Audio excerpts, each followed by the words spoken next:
further be understood, extending Simondon, as a milieu in which individuations take place, where elements enter into relation and transductive operations are set in motion. Georgiana, just one second. I'll need you to do this bit again, because I think that like the live had disconnected.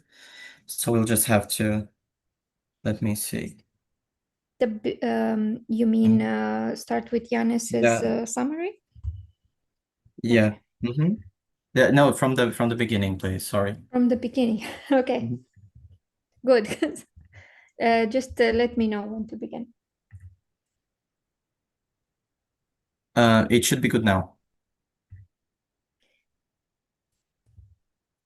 Hello, everyone. Welcome to the second season of the Double Bill public lecture. Each session will bring together two speakers, a moderator, and invite our extended network. And the Double Bill features a former and current certificate students. We hope we can expand their visibility, or like they can talk about their work and tell us about what they've been interested in since they began or ended their studies. Tonight's bill is titled Somatechnics of Memory in Family Archives, Embodiment, Transmission, Return. And I will be reading a brief summary provided by our two speakers. I'll begin with Yiannis Andronikidis. Is this a rehearsal for dying, wonders Vilém Flusser in his typescript, The Bed, which he self-translated across Portuguese, English, French, and German. In it, Flusser stages 7 extreme situations that unfold in and around a restricted or strict center, the bed. Such a center may also evoke a physical archive, a dynamic rather than static repository of meaning, as much archival theory has suggested. But it may further be understood, extending Simondon, as a milieu in which individuations take place, where elements enter into relation and transductive operations are set in motion. On that basis, this presentation will focus on Andronikidis' maternal family archive, which bears the family's migrations across Greece, Switzerland, Canada, Greece from the 1960s to the present, informed as they were by shifting working and living breathing conditions. Building on the structure of the bilingual experimental poetry book that emerged through examining the archive, the book titled Blue Magnets, A Few Millibreaths Away from Intimacy, published with A Glimpse Of in 2024, the presentation will touch on the family archive's techniques and materialities as shaped by hoarding and disposal, incorporation and abjection.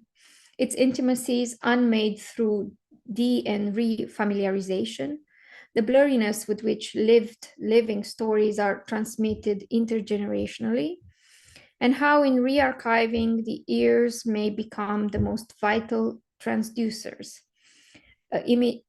intimating Marianne Amacher's third ear. Ultimately, the very act of self-translation, here also including remediation, for example, spectrograms, will be reasserted as an objection that keeps turning this rehearsal for dying into one for living. Swatee Sinha's presentation examines the family archive as an ontological space in which memory and desire as a creative impulse shape intergenerational transmission. Drawing on Deleuze's account of temporal synthesis, says Swatee, I approach memory not as a cognitive faculty, but as a process of becoming, wherein the past coheres with the unfolding present and opens toward an anticipatory future. In this movement, memory is marked by variation, what Deleuze calls difference in repetition, ensuring that transmission is never merely preservation, but an ongoing transformation propelled by desire. To ground these ideas, the talk turns to Aanchal Malhotra's Remnants of a Separation, 2017, and In the Language of Remembering, 2022. observing how intimate objects of family history migrate from embodied, tactile life worlds into digital curation. This transition reveals the archive as an evolving ecology of techniques conditioned by memory and desire, no longer solely material, but increasingly mediated, shared, and reshaped through digital infrastructures. In this shifting landscape, the archive becomes a dynamic site where affect, narrative, and technology co produce what is remembered and how. It is my pleasure to introduce tonight's speakers. Swatee Sinha is an independent researcher working at the intersections of literature, philosophy, and critical theory. She holds a doctoral degree from the Department of Humanities and Social Sciences, Indian Institute of Technology, Kharagpur. Her dissertation, Desire, in the novels of Salman Rushdie, a Deleuze-Guattarian reading, explores desire as a revolutionary and creative force, offering a philosophical remapping of the post-colonial Indian novel through the conceptual lens of Deleuze and Guattari. She is currently engaged as an assistant professor under the West Bengal College Service Commission. Her work has appeared in journals such as Educational Philosophy and Theory, Somatechnics and Glocalism, Journal of Culture, Politics, and Innovation. Her research interests include post-colonial theory, migration studies, philosophy of technology, Indian writing in English and literature, and literature philosophy interfaces.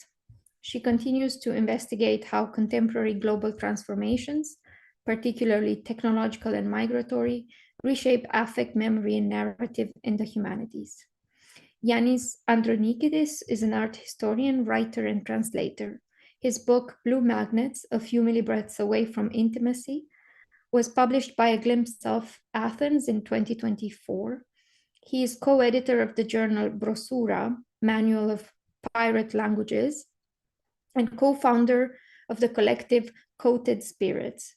His texts and translations appear in Triple Ampersand, Robida Magazine, Philosophy World Democracy, Death of Workers Whilst Building Skyscrapers, Ultra Dogm, Another Gaze, Another Screen, and Fade Radio, among others. He is currently continuing research initiated in the context of the new Center for Research and Practice, centered on modes of rehearsing and archiving in Vilém Flusser, Marianne Amacher, and Gilbert Smondon. I am tonight's moderator. My name is Georgiana Cojocaru, and I'm a Romanian writer based in Sweden. I have studied English with the University of Kent, and I'm a New Center for Research and Practice researcher within the Transdisciplinary Studies cohort. So I am very excited to start this spill. So Swatee, when you are ready, the floor is yours.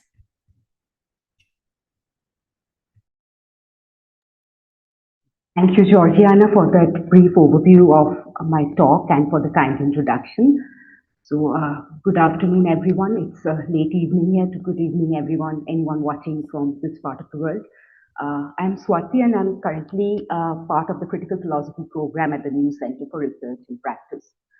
I'd like to thank the organizers at the New Center for hosting our talks today. And without further ado, I'll just begin my presentation. The title of my talk today is The Archive as Dynamic Articulation, Reading Memory Through Materiality.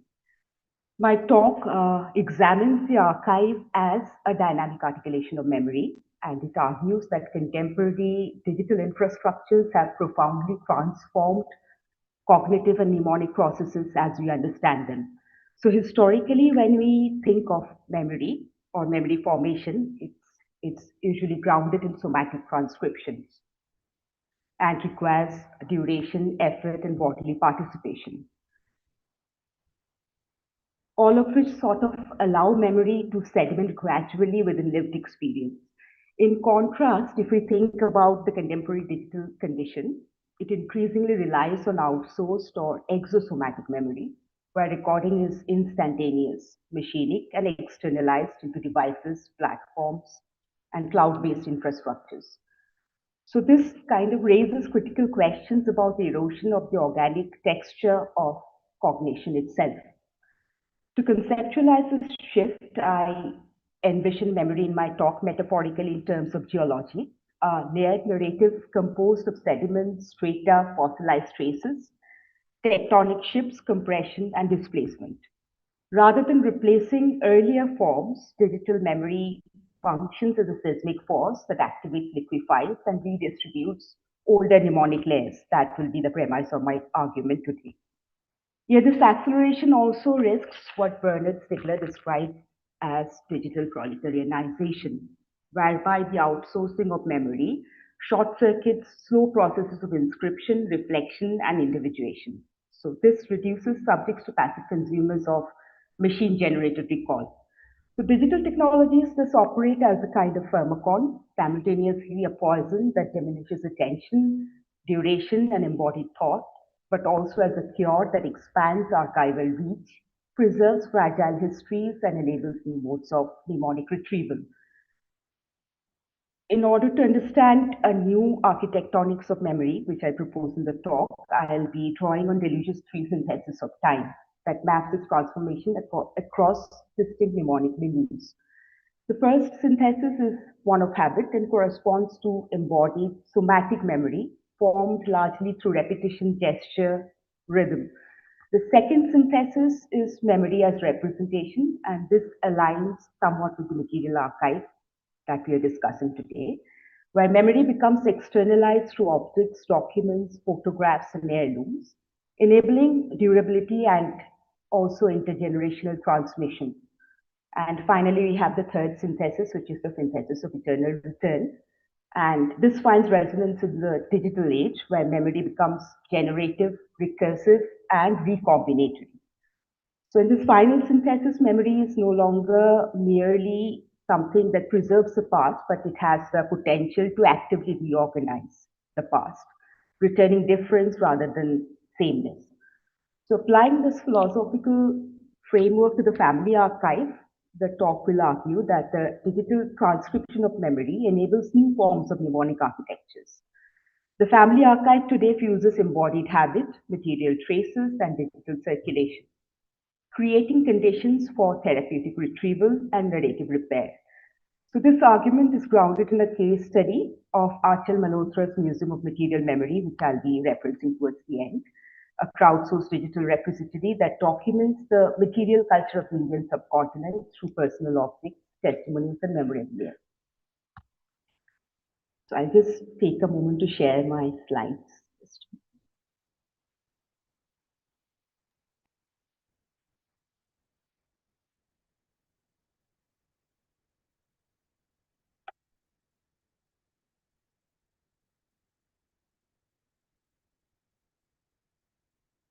So human thought emerges out of complex interactions. Swatee, sorry to. Did you just share your slides? Yes, I did. Does everyone see them? I don't see them right now. And now it began. Yeah. Perfect. So human thought emerges out of complex interactions between what we call the organic or the embedded network of neural cognition. Then we have the technical milieu in which we live and function. And finally, the collective or social cultural paradigm based on relational ethics and social dynamics. So I'll be drawing on the philosophical works of Gilles Deleuze and Bernard Stiegler to further build on this. Stiegler suggests that the human architecture of thought is constituted through a process that he calls epiphylogenesis, involving the exteriorization of memory through technical supports, which affects our psychical and collective lives, because how we think is inseparable from the tools and techniques and the symbolic environment through which memory is externalized and processed.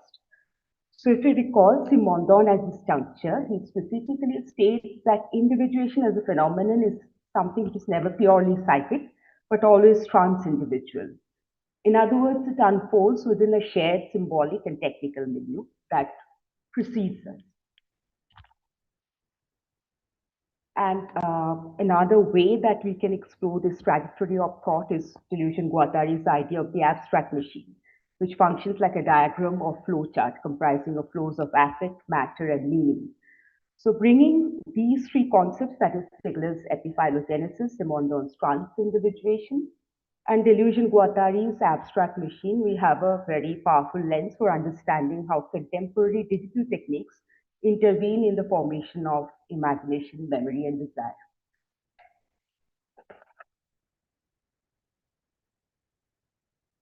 We live in a time when much of what we remembered with our bodies, like phone numbers, directions, family stories, is now stored in devices. So memory has evolved a new texture as we outsource recollections to machines. But the shift or transition from a purely organic memory, that is akin to muscle memory, to the synthetic and artificial raises a deeper question. What kind of memory or impression are we becoming? And what implication does such outsourcing have for our cognition, for our effective lives, and for the intergenerational transmission of memory, which is no longer primarily embodied, but increasingly exteriorized through technical supports? Memory, which once had a very strong somatic connection embodied through handwriting, notebooks, photographs, today is increasingly dissociated from the body as we come to rely on devices, platforms, servers, metadata, all of which lack a firm grounding or anchoring in the somatic or the body.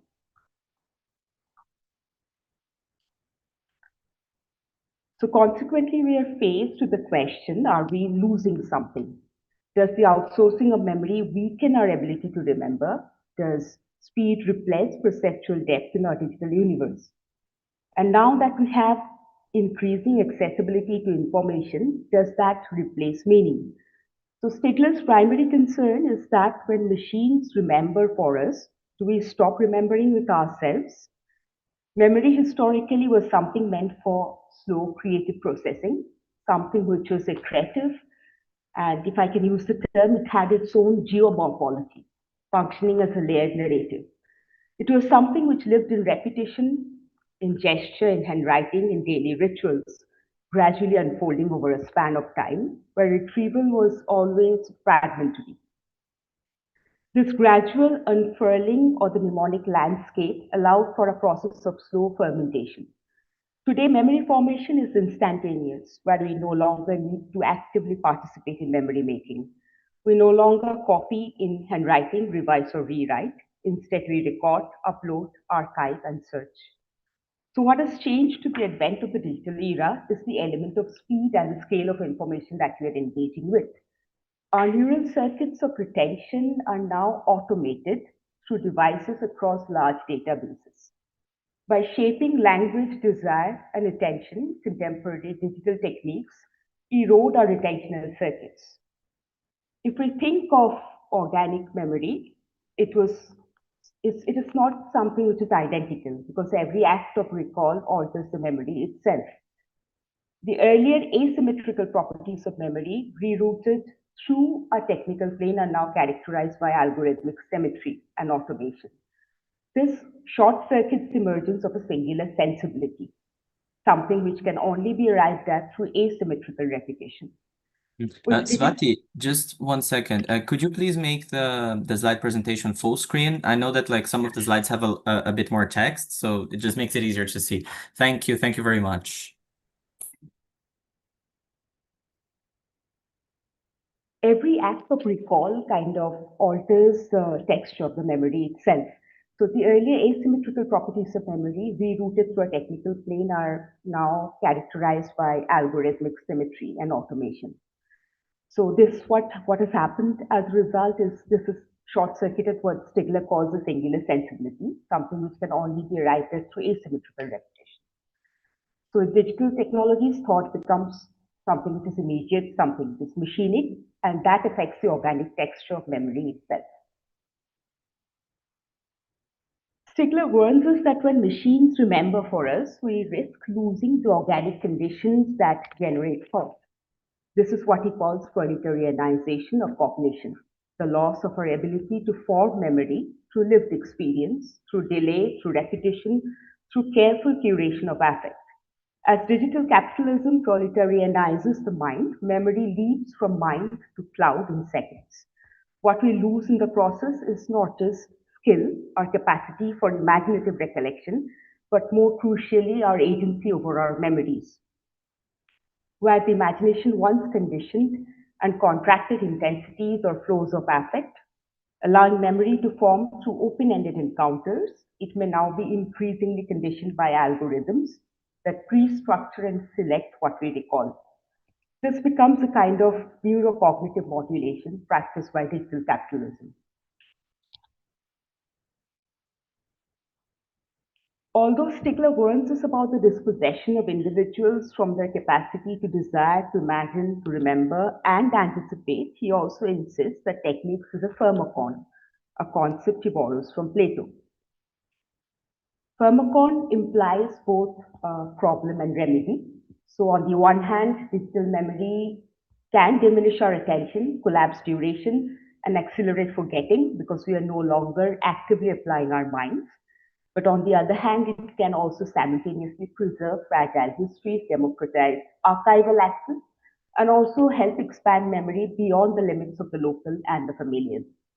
So there is a need to reorient the question from is technology good or bad to how we inhabit technology or how we engage with technology, and how can we cultivate and curate memory in a digital age without surrendering its depth. This is where Stigler's idea of technology as a pharmakon gains relevance. The same tertiary retentions that produce automatisms can be reclaimed or rewired, reappropriated to support invention, care, and collective autonomy. Rather than perceiving digital environments as only mechanisms of capture, we can also engage with them as sites where desire, affect, and cognition can play a more active role in co-producing the technical conditions of their own evolution. Simondon reminds us that trans-individuation is metastable and something which is open to new transformations. The task, therefore, becomes to create new trans-individuating circuits, new retentional infrastructures, novel technical assemblages, in which asymmetrical repetition thrives. If we can mobilize such an arrangement, imagination may once again reclaim its power to contract differences into new percepts. So the struggle in the digital age is not between humans and machines, but perhaps between abstract machines of capture and abstract machines of invention, where the sensibility will be shaped by asymmetrical difference or by algorithmic symmetry and redundancy.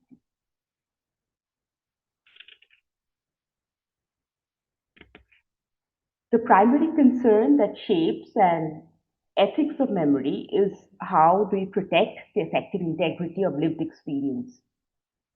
So when memory becomes data, who controls it and to what end, and who has access to these digitized memories?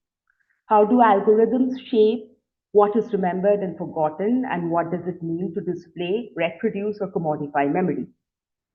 What kind of memory is articulated through tertiary exteriorized systems that leads to a breakdown of traditional modes of remembering?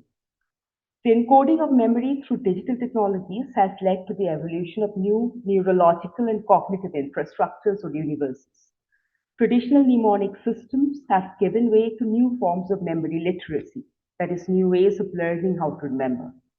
The way we imbibe memories in today's digital world, conditioned by digital technologies, has had a transformative effect on social and ethical relationships. And this is something that George P. N. Bradley talks about in his article titled On the Gymnastics of Memory, Stigler, Positive Pharmacology and Literacy. So Stigler underscores the emergence of processes of grammatization and speaks of reticular, that is, networked reading and writing practices that infringe upon traditional modes of thinking. As a result, thinking itself becomes volatile, precarious, and susceptible to erasure and distortion by automation. As we enter the milieu of second-hand and artificially processed memory, what really gets short-circuited, and this is crucial This is crucial because the processual and graded transcription of memory is affected and short-circuited. So if you can think of the most fundamental manner of connecting with our thoughts, it has to be somatic and something grounded in the body. The thoughts can be transcribed by writing with a pen and paper, where exosomatization involves some kind of tactile contact. The failure to do so and rely instead on machinic transcriptions is also a failure to assemble our thoughts with agency, instead outsourcing the task of thinking to a digital device. This was Stigler's signals an ultimate crisis of trans-individuation as described by Simondon, characterized by the loss of affective continuum or an organic domain of creation. If the ethical question of memory today is how to protect the affective integrity of lived experience, then the task before us is not to abandon digital memory, but to rethink how memory is curated, transmitted, and carries across bodies, objects, and technical systems.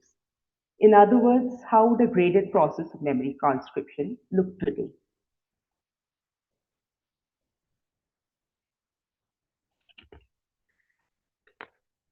If we think in terms of a graded process of transcription, we might begin with somatic sensation, which is subsequently transcribed through the embodied act of writing, by pen on paper or later through the mechanical mediation of the typewriter, before arriving at the digital era, where practices of recording and archiving demand minimal technical engagement and increasingly attenuated forms of human agency.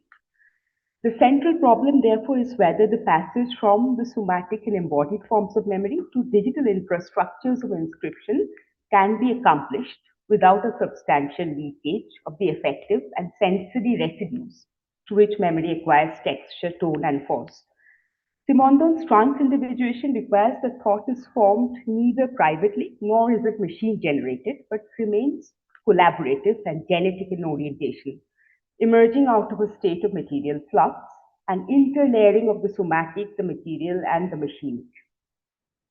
The task of thinking cannot be fully outsourced to a machine insofar as it operates through forms of symmetrical repetition marked by inequalities and incommensurabilities. Each act of repetition is shaped by idiosyncrasies, and that emerges from rhythmic flux rather than from mere reproduction of sameness. The capacity to generate something new through repetition by introducing difference thus belongs to the imaginative faculty. The process can be traced to pre-conscious or pre-subjective register, where there is as yet no recognition of a unified or intentional thinking subject. This is something Jacob Kruger talks about, so I can't recall the title of the article at the moment, but I have imbibed some of my ideas from his article. So for Deleuze, memory is therefore indissociable from the very structure of time itself. Time is not something which is linear or successive, but something that is actively synthesized and generated. It is this reconceptualization of time that leads Deleuze to articulate his three syntheses of time.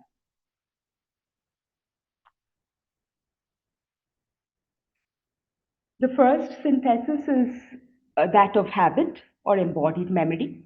So memory is formed largely through repetition, through the body, through certain somatic patterns, which we can think in terms of muscle memory. So we can think of activities like maybe movements of hands kneading dough, or handwriting practiced, or a lullaby repeated. This memory functions as embedded somatic rhythm, something which is inscribed in the body and begins with a kind of somatic processing. The synthesis of memory at this stage is largely corporeal and lives in gestures.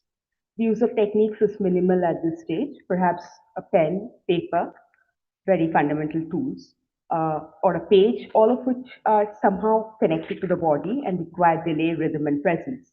This is the oldest stratum of memory formation, the layer of gestures, ritual, rhythm, handwriting, voice transcription, with definitive corporeal residues. In other words, memory here is mineral, organic, bodily, formed slowly through repetition, like sediment accumulating over long stretches of time. This layer never disappears, but kind of becomes a bedrock of memory formation. Then we move to the second synthesis, memory as representation.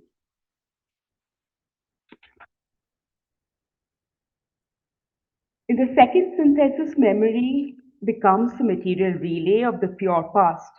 We can think of this stage as the actualization of memory. Here, memory becomes legible, durable, and stretches over letters, diaries, objects, official documents.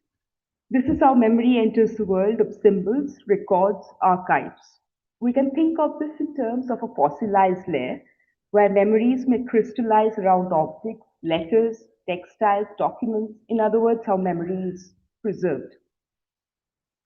These become fossilized chunks of time, the preserved impressions of lives already lived, like shells embedded in a stone. Each archival object becomes a fossilized affect, enduring as pure past.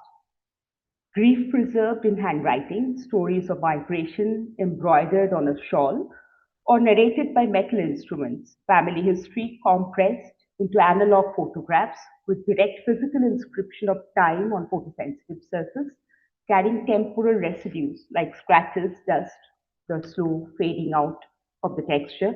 What this layer does is that it offers effective thickness or texture, enabling a virtual coexistence of the past and the present.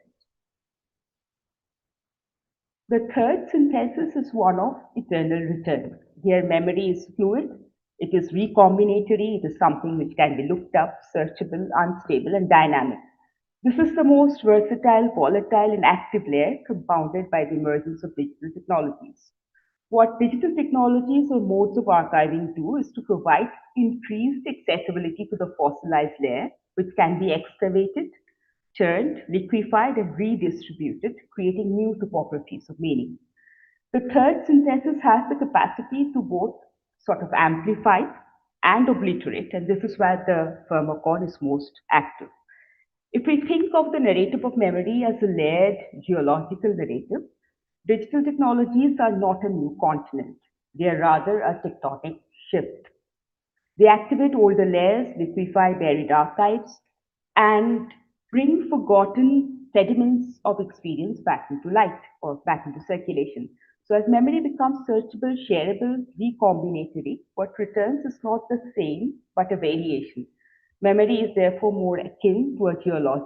It is layered, weathered, disruptive, and capable of regeneration. The digital here becomes not a new landscape, but a fault line, a place where older memories crack open and new meanings flow.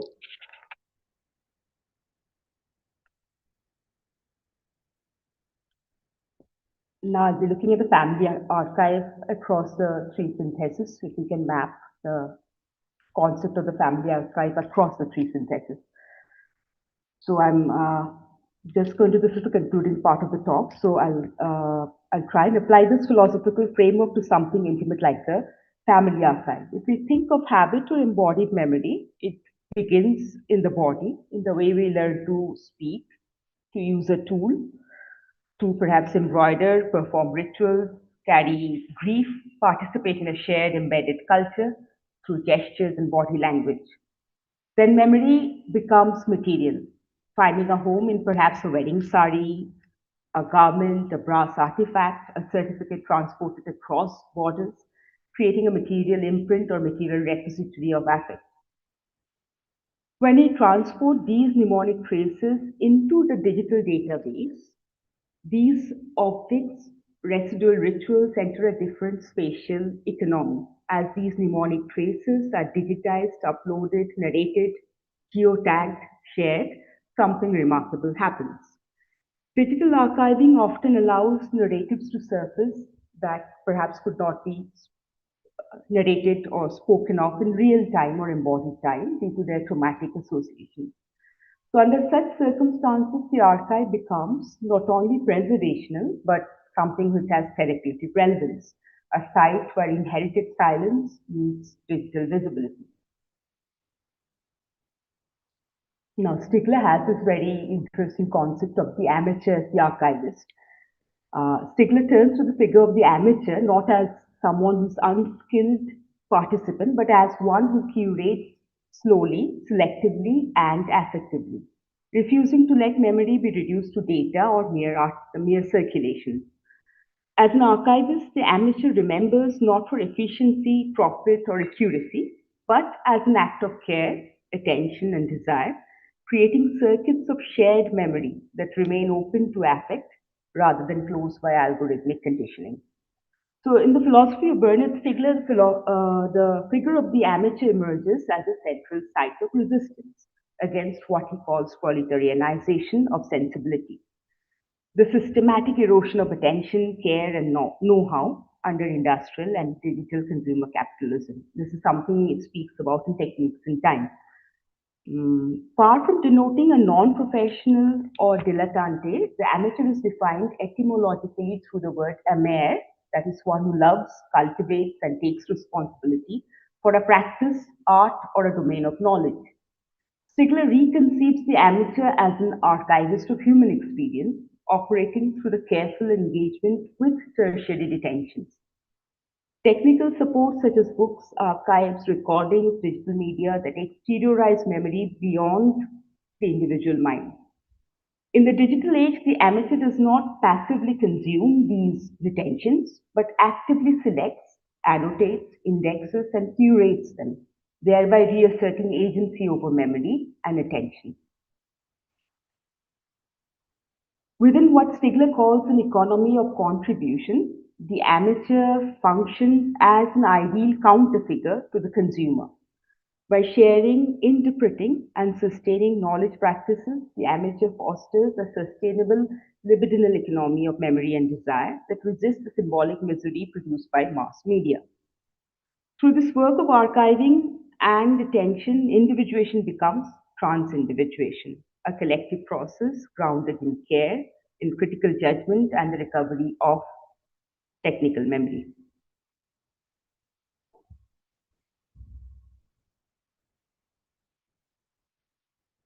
So I'll just conclude my talk by briefly looking at Aanchal Malhotra's Museum of Material Memory. So it is in this sense of the archivist as an amateur that the Museum of Material Memory may be read as something which reinvents the organic texture of memory. The Museum of Material Memory is a crowdsourced digital repository of material culture from the Indian subcontinent, and it kind of traces family histories, social ethnographies through heirlooms, collectibles, and memorabilia, personal objects. Here, ordinary objects like utensils, textiles, photographs are curated not as informational units but as affective relays. The archive resists automation and predictive closure. It preserves slowness, tactility, and narrative fragility. In doing so, it keeps memory alive as a practice of care rather than as a function of systems, and allows desire to circulate without being fully captured.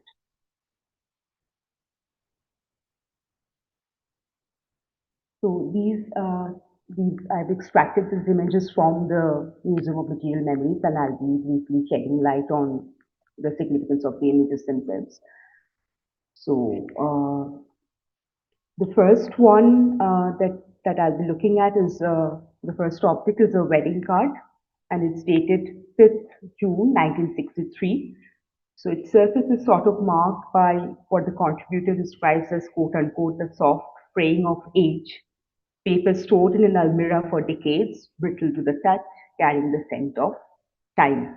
The card becomes a relay of memory. It evokes the contributor's grandmother's frail voice, recounting the moment of her engagement. Preetam tera rishta karaye hai Leela ke bhai ke saath. So this is the Hindi phrasing. So the English translation would be, we have finalized your engagement with Leela's brother. What returns is not just an event, but a vignette of lived time, voice, hesitation, domestic intimacy. The card itself carries social history. It's printed in English and it signals literacy and status. At the same time, the absence of women's names reflects the gendered hierarchies of the period. The address, Frontier Colony, points to another layer of memory, a family displaced from the Northwest Frontier region and rehabilitated after the 1947 partition. Alongside the card, there is a tea set acquired during the family's refuge in Bikaner after leaving Karachi, which is in present-day Pakistan, in 1947. So the floral motifs applied using an old transfer print technique give the objects a soft, almost watercolor-like texture. Together, these artifacts not merely preserve information, they carry somatic traces of care, displacement, and domesticity. In this object's memory does not rest, it continues to breathe.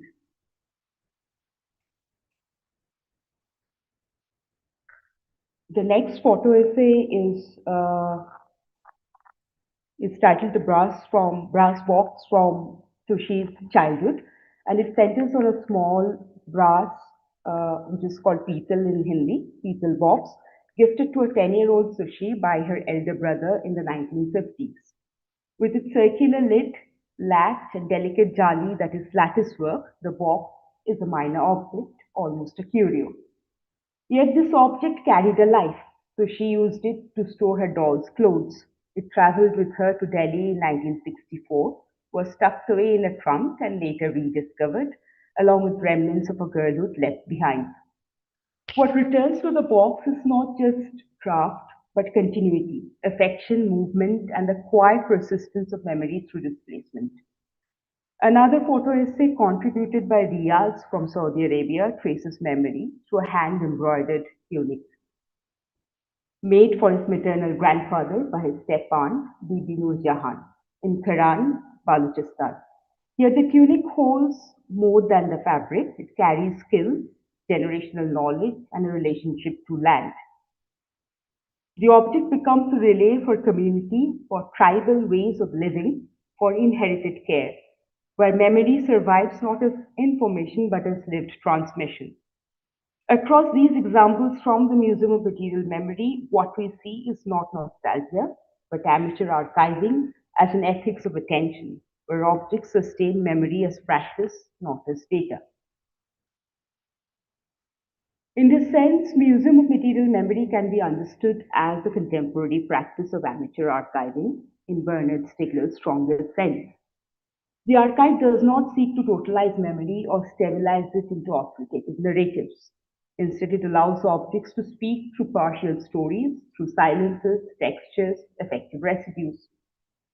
Memory here is not optimized for retrieval or accuracy. It is held in suspension, open to reinterpretation, to misrecognition, and emotional return. Such practices resist the logics of algorithmic repetition and predictive capture. Rather than closing memory into automated loops, they cultivate slowness, attentiveness, and care.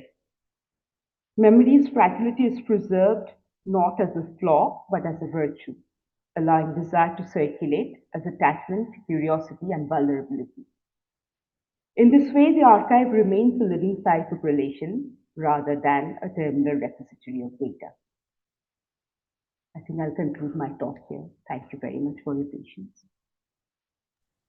Thank you so much, Swatee.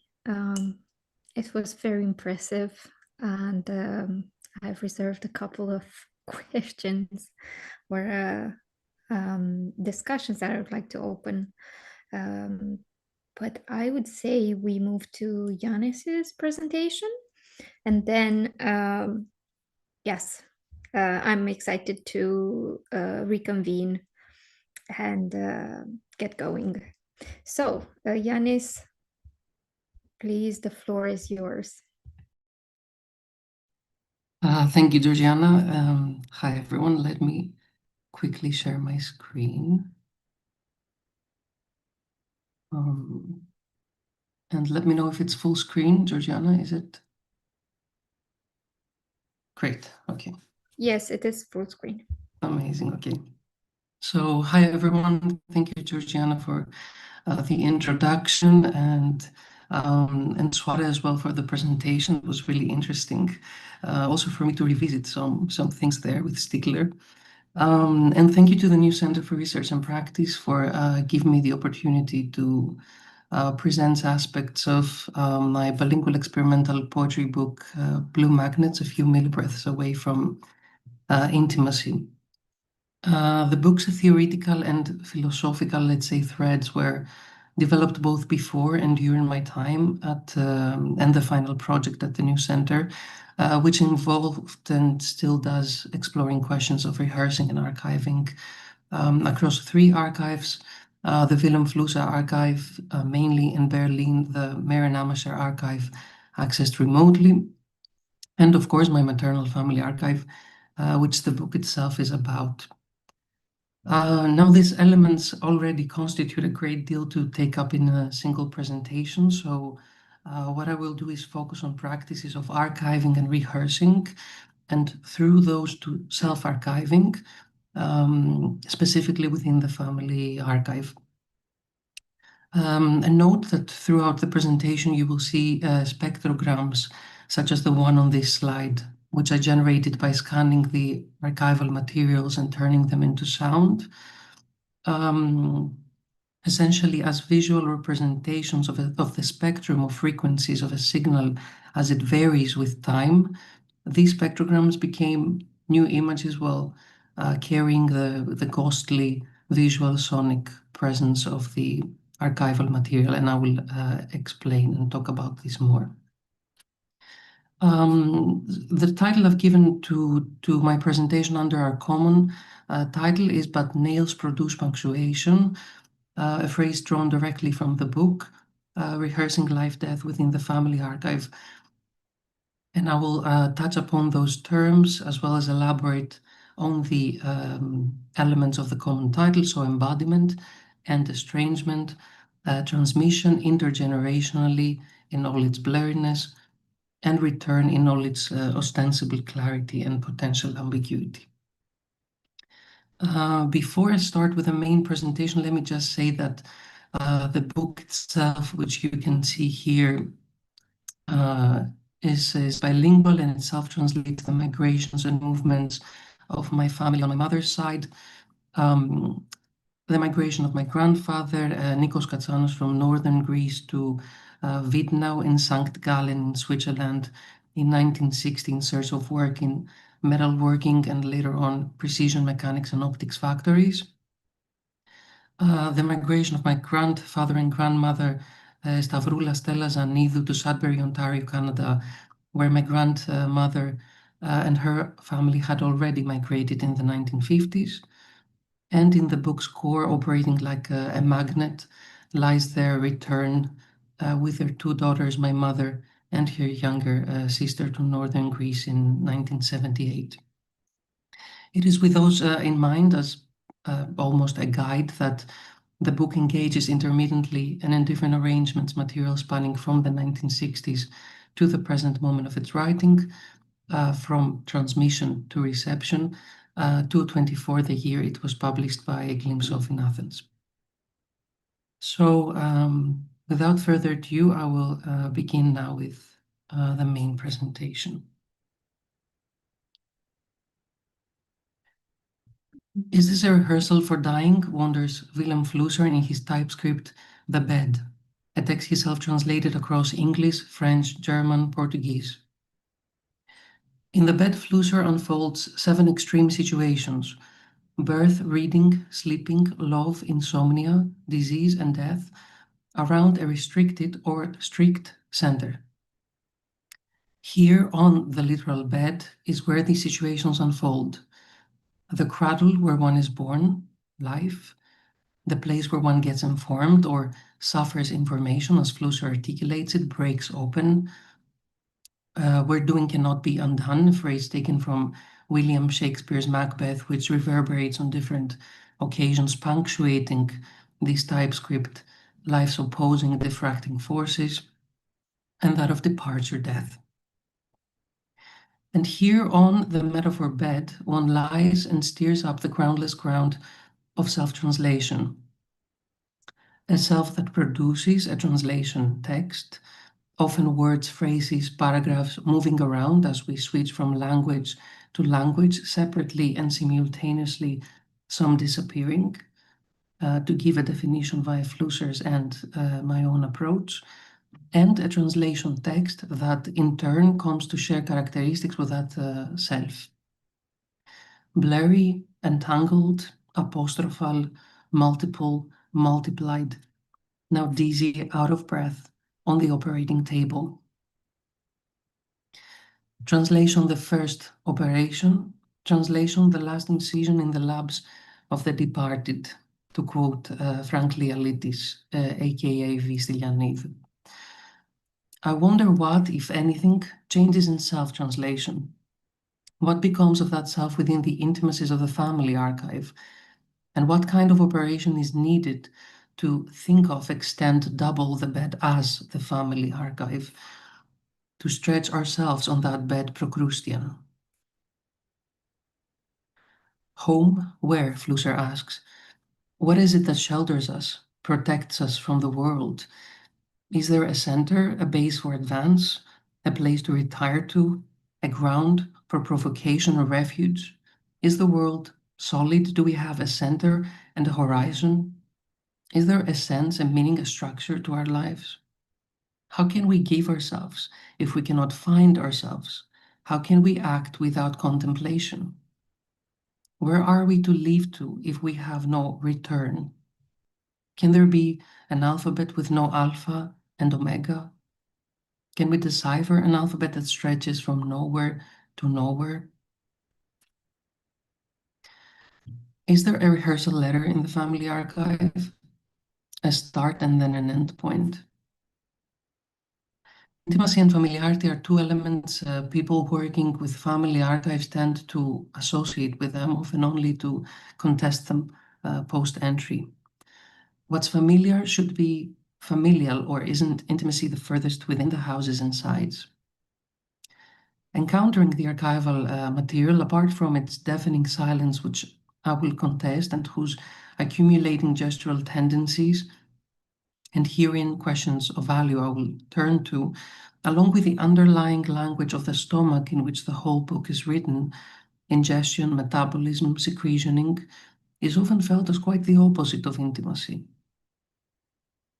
A dualistic relationship could be restaged here, that of the inside and the outside, but the language of the stomach protests against the latter distinction, in the sense that, to revisit Jean Laplance's bodily digestion metaphors in the translation of enigmatic messages, inside and outside cannot be sharply separated or contained.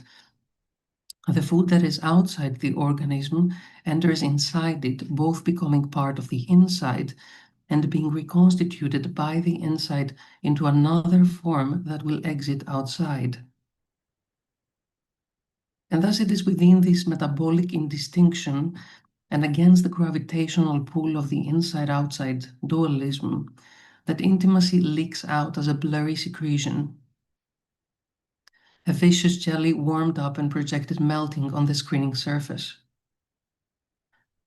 Embodiment and estrangement in their tight entanglement still shape this defamiliarizing intimacy. The soft and violent encounters with what turns out to be the little-known material of the family archive, itself often hidden behind familial secrets.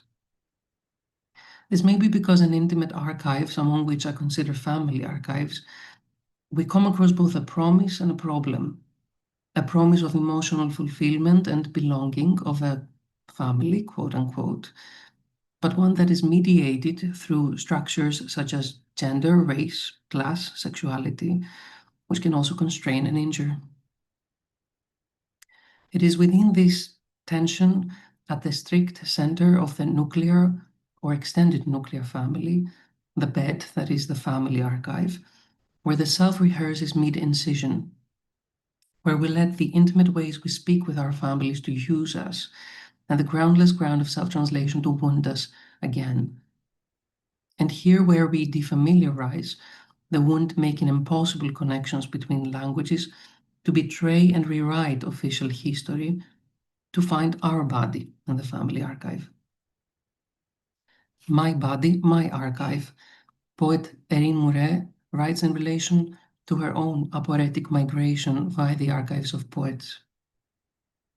In the folding of the body in the archive and in their pressing together in the family's archival body, I hear a becoming mine that's a movement towards a new kind of intimacy, one that could emerge defamiliarized through the continuous rehearsing of the materials as they are being literally and metaphorically stomached. I will return to this kind of defamiliarization, which can also serve as a method to reproximate or approximate the blurriness that defines the body-to-body transmission of the family archive's whole life stories and the secrets that often insist on leaving questions such as the following half answered and thus somehow blurry. What kinds of lives did our families live before we were born? What kinds of interactions or transactions were they engaged in? Where's pain, illness, suffering? Where's laughter? How are those recorded in the family archive, and what goes unrecorded or is lost along the way? To engage in re-archiving a family archive means to expose all that is half, to write from the position of sleeping together and apart, to insist on writing when the bed has absorbed half our warmth or when your side, half of our body, has been cut. But the whole is not empty. Parenthetical absences stand as objections. In a different text, Flusser turns to the etymology. An object is what gets in the way, a problem thrown in your path like a projectile, coming as it does from the Latin objectum, Greek πρόβλημα. The world is objective, substantial, problematic, as long as it obstructs. And as such, absences make visible what we don't see by standing in the middle of things, rehearsing presence even louder. Consider an early instance of defamiliarization. In the tender and acidic cavities of the stomach, what's reconstituted are tools such as the caliper, which you can see here, its own inside and outside jaws repurposed, adjusted, misused as the basis for generating millibreaths. An invented unit of measurement that constantly deviates, affected as millibreaths are by the very conditions that define life and death, measuring distance within the family archive. Your lives are silencing me at the same time that they're lowering our distance. Agoraphobia becomes industrial incision and I can barely see half your burial. Oxygen becomes oppression, and this room I'm building is always half, but I can love you again. We push distance away, and yet it always returns to us as distance. Still, we insist on intimating with our magnetic needles to make that which slips our perception return different. Arlette Farge observes that we tend to describe archives in terms of how many kilometers they span, of thousands of linear meters of shelves. This is another form of gigantism, she continues, or maybe it's just a clever way of coming to grips with the archives, of taming them while at the same time recognizing the impossibility of ever taking full possession of them. As she explains, these metric metaphors lead to a contradiction.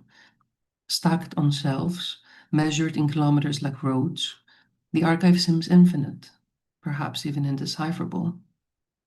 Can you read a highway even if it's made of paper? The scale may be different in the family archive, yet the vastness only grows when the intimate is presumed to be small, containable. And it grows again when one accounts for the kilometers the material itself has crossed. A distance is inscribed within it in the carrying over. The material bears movement as much as it records it. Passages, migrations, private and social lives, historical, political, environmental breathing conditions, legal frameworks that permit, tax, regulate, or abandon the entry of something, of someone, across borders.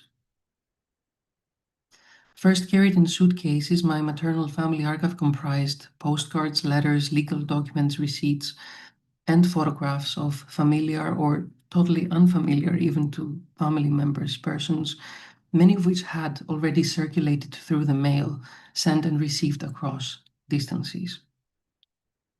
Later, these materials were stored in makeshift folders and bags and eventually housed in family albums and boxes, at which point and thereafter other ephemera began to be included, many of them seemingly unrelated, such as a pink piece of paper with tips on how to clean covers, and bedspreads, or transferred from personal archives to the family archive.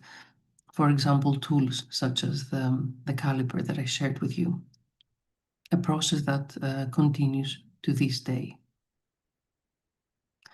There should be a rehearsal letter. Closer to me and closer, you're inside. But to whom is this addressed? Apostrophe indicates omission of letters, persons, or personified things. We turn to address someone, something that may no longer be there. Knowing that, do we rewrite history differently? And if we do, does it mean we also betray parts of our own family history? Flusser's question, with which I began, appears only in one more of the Portuguese versions, where it is self-translated as ensaio, uma prova, with both words etymologically connected to rehearsing's sense of experimentation with, but not necessarily with repetition per se, but is absent from the rest. A gap, a hole opens up in the carrying over. Am I translating myself seems to be the central predicament of self-translation, but what gets lost in the process evidently becomes its most embodied punctuation mark. Barefoot, my grandmother is running away from her mother to avoid being sent to work as a maid like her older sisters were before her. She's running faster and faster in the fields, stepping on nails along the way till she finds a tree. She hides behind it, alone, scared, and in excruciating pain. One of the nails has pierced straight through her foot. When removed, nails look bent like parentheses. The rounded claws at once rusty red and an extension of your fingers. Empty in and out, claws inside and outside the family archive's body. But that's not emptiness. The whole keeps secretioning, and nothing's sharply separated. Salivate, secrete the words. No water, no birth, no death, no life. No speech, no song, no story, no force, no power. What is this rehearsal? Rehearsing is not necessarily repeating, although etymologically it suggests a return to the same ground, yet only to steer that ground up, to rake over, turn over, soil ground, constantly destabilizing that ground, feeling groundless. Rehearse comes from re, again, and hersier, to drag, trail on the ground, be dragged along the ground, to be dragged along and dragging across the ground, groundless. In this double exposure to friction and dis and or replacement that could be prolonged to including this dragging, literal and temporal, of the self, the I, across the family and the family archive, rehearsing becomes inseparable from groundlessness. Not the total absence of ground, though abyss and disindividuation are inevitable, at least at some point, and here are also posed as passages or intervals, but its continual destabilization, whether chosen or not, a condition of being made provisional through repeated contact.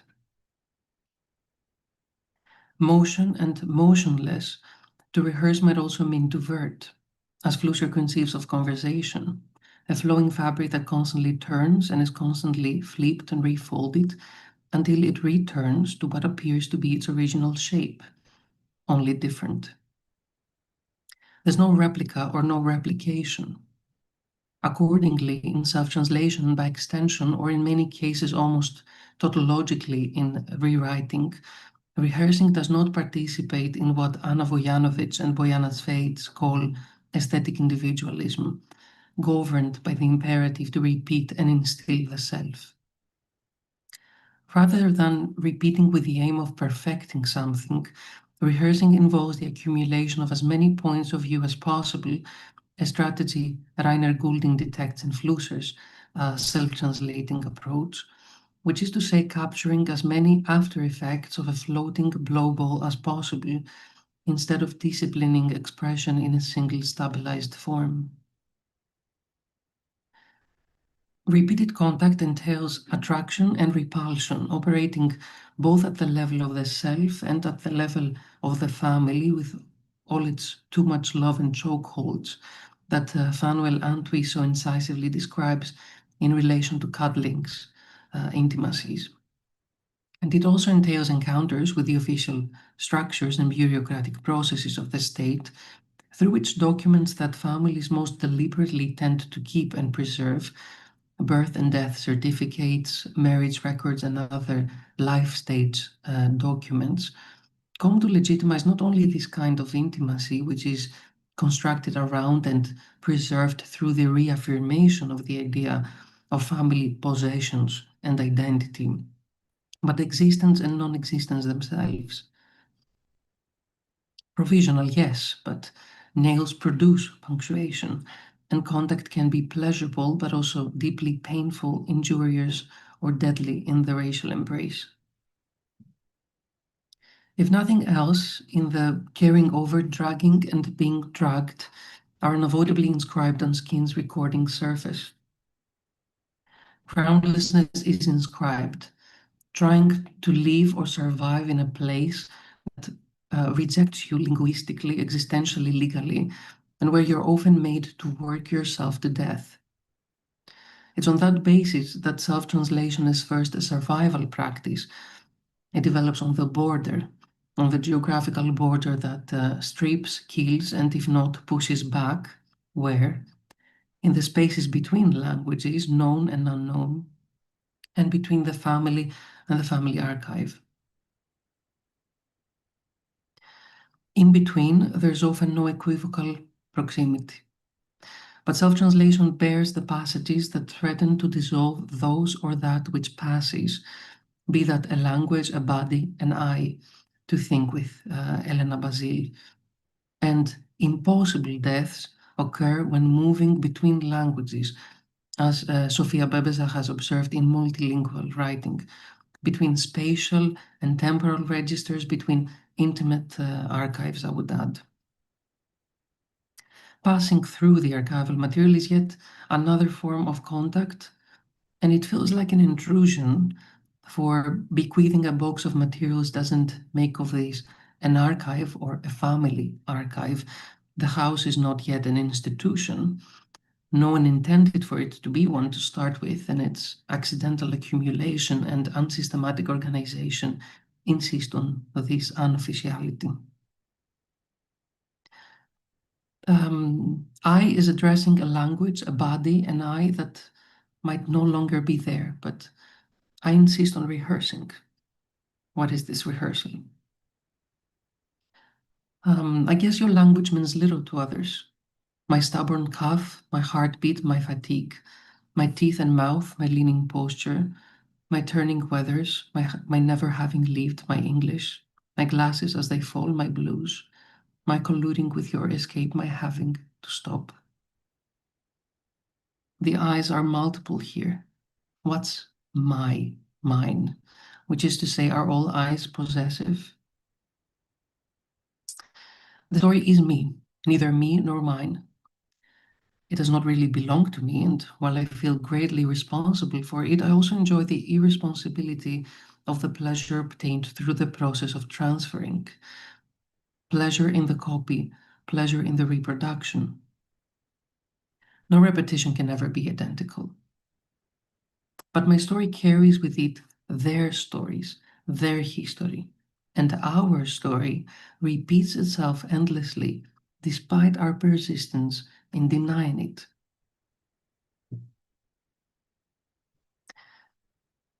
Still, under the enormous ideological power of family, whether disciplinary or sovereign, as Michel Foucault problematizes in the family archive, the capitalized I asserts some kind of monstrous possessiveness. It binds itself and others in the bed, which is a hold, and maintains a self-censorship bondage. Put simply, what can, what cannot be spoken, said, uttered. But as recordings often come through the same ears that receive them, whose violence are we talking about? Can we break this reproduction, make these recordings stop? I, in its capitalized form, came into use in the 13th century to mark its distinctness as a word and to avoid misreadings in handwritten manuscripts from the lowercase I. When the capitalized I comes into use to speak, say, utter, all connotations of bequeathing die out. Reap, tear, wound, repeat, rehearse, a harrow. In their harrow blur, a return to the lowercase I to make of and with it an open subject that can subvert possessiveness and unmask families' own histories of becoming. Here, and I mean in the book, I hosts and I parasites, taking in each of the family members, one by one and all together, hosting them at the same time that I symbiotically lives, enjoys, resists, deviates, survives together with, in them. Survivance is not survival. And as such, self-translating in Flussers, and by extension in this case, is turned, as Goulding has argued, from an attempt to survive within a foreign linguistic context to a way of living.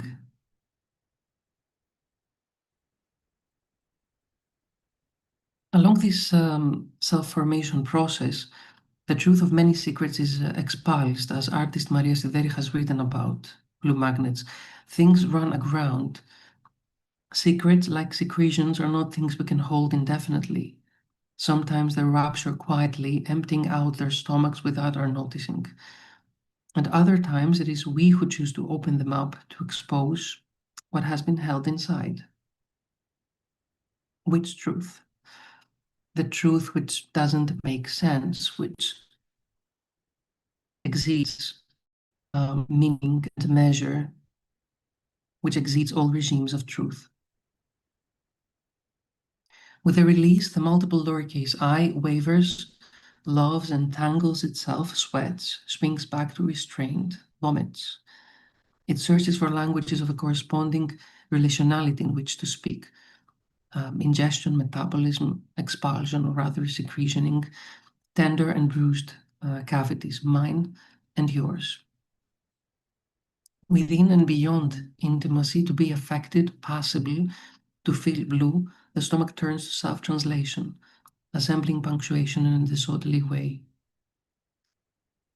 As an autonomic listening device, Fani Avramopoulou writes about the book, a method of intimate engagement with the archive and the relationships it holds. The stomach gives way to a monomouth. If I wanted to reach you, I'd press myself against a mirror, tongues out, mouth compressed, jaws dropping, or writing the titular poem letter. To look alike, deformed, to push the temporal drug. The family archive grows ears, Avramopoulou continues. It becomes a body, the body becomes time, and the body in time becomes labor, goes on strike.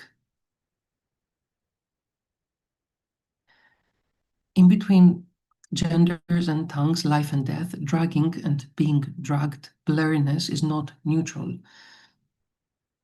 Here is the temporal drug, an archive that enables us to try on the very things we have historically struggled to obtain, including a sense of belonging to an established history, as Kate Eichhorn articulates it in discussing queer theory in archives. And that self-translation, this dragging of the self, and that's an endless process, similar to re-archiving. Endless because putting an end to this would mean this rehearsal was all along one for dying. Whose dying are we talking about? Whose betrayal? Ascending, then climb. Descending, now avalanche. Ear pressure, ear press, opera. Fars has observed in the case of the judicial archive how it is excessive and overwhelming, like a spring tide, an avalanche, or a flood. And this comparison with natural and unpredictable forces, Fars continues, is not arbitrary. In fact, we often do think of the exploration of the archive as a dive, a submersion, perhaps even a drowning. What happens though when one finds a literal avalanche in the family archive, such as the one that came down the north face of the Sentis mountain in Switzerland in January 2019 and crashed into the restaurant of the Hotel Sentis, sending snow surging through the windows and into the dining room? What does one do with such a collapse, such an intrusion? Ear press opera. That's a blurry sound. The hammering waves of pressure in the factories where my grandfather worked in Switzerland. And in Sudbury, Ontario, breathlessness in all its unbound expanse, where my family lived close to the Inco superstack, one of the tallest smokestacks in the world, a nail 381 meters in height, glowing the sky, chemical ghosts. I'm insisting that blurriness is not neutral because it only intensifies what perception insists on holding as a momentary lapse into indefinition. We inhale history with our lungs, hold our breath red and hot, until permanence presses against our ribs, returning tactile. If what comes out is a blurry sound, it is because ear's pressure is now released. Exhaustion. The smokestack is visible in many of the photographs, including those shown here, taken from the restaurant where my grandfather and grandmother were working at the time. Did that affect you? I asked my mother. People talked about it a lot when it was raining. They said the rain had a negative effect on cars because it contained sulfur, which gradually damaged their paint over the years. And what about the avalanche? My grandfather had climbed that mountain, and he remembered it when a news broadcast showed the snow having crashed into the restaurant.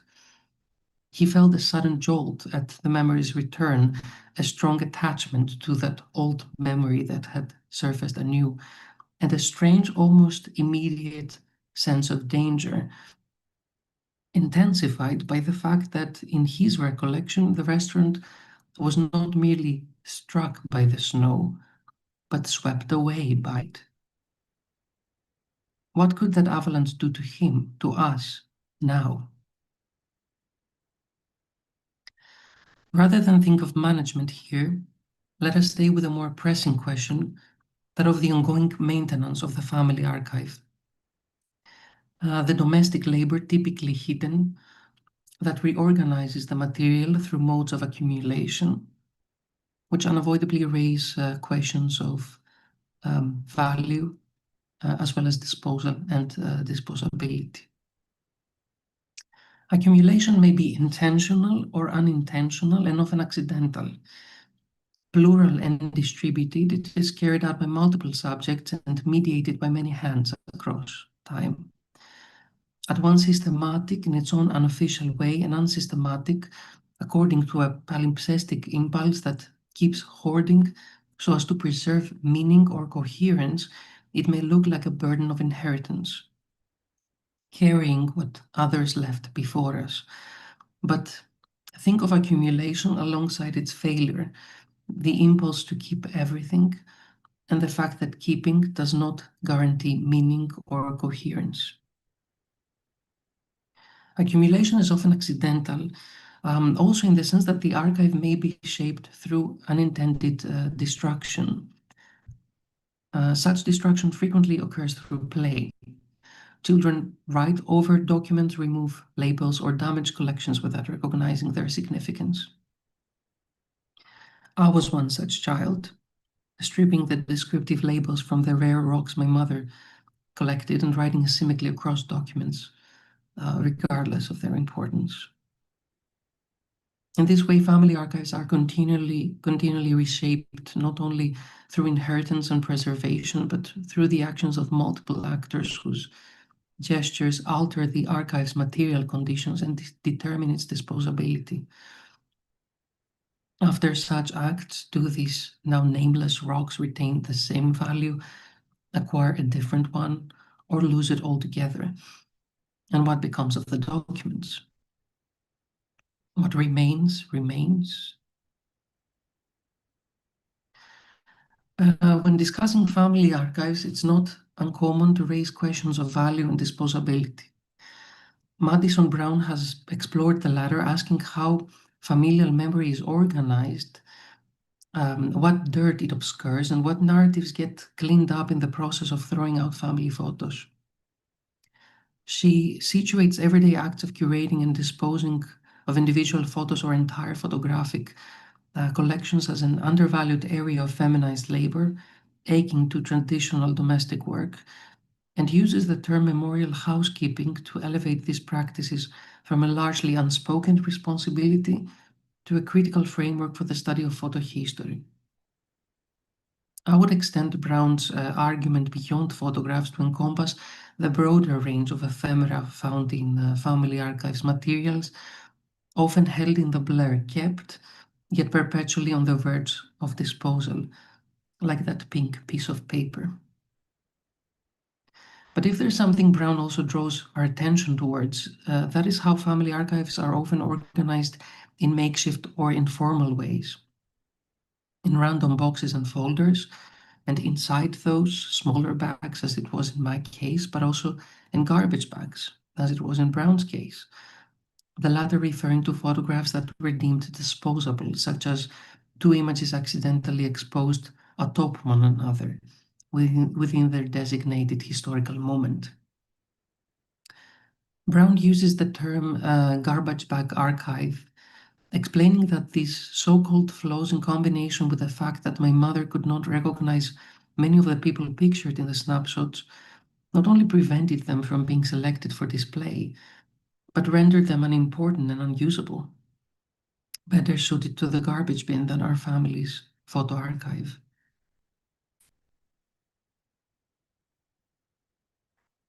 My mother's hands are doing the maintenance, and disposal here seems rare, though disposability still remains a question of value.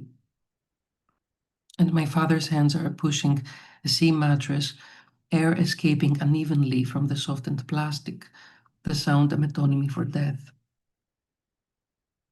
Rehearsal for dying is mourning and funeral, but I can still see half your burial. Is that what Flusser meant?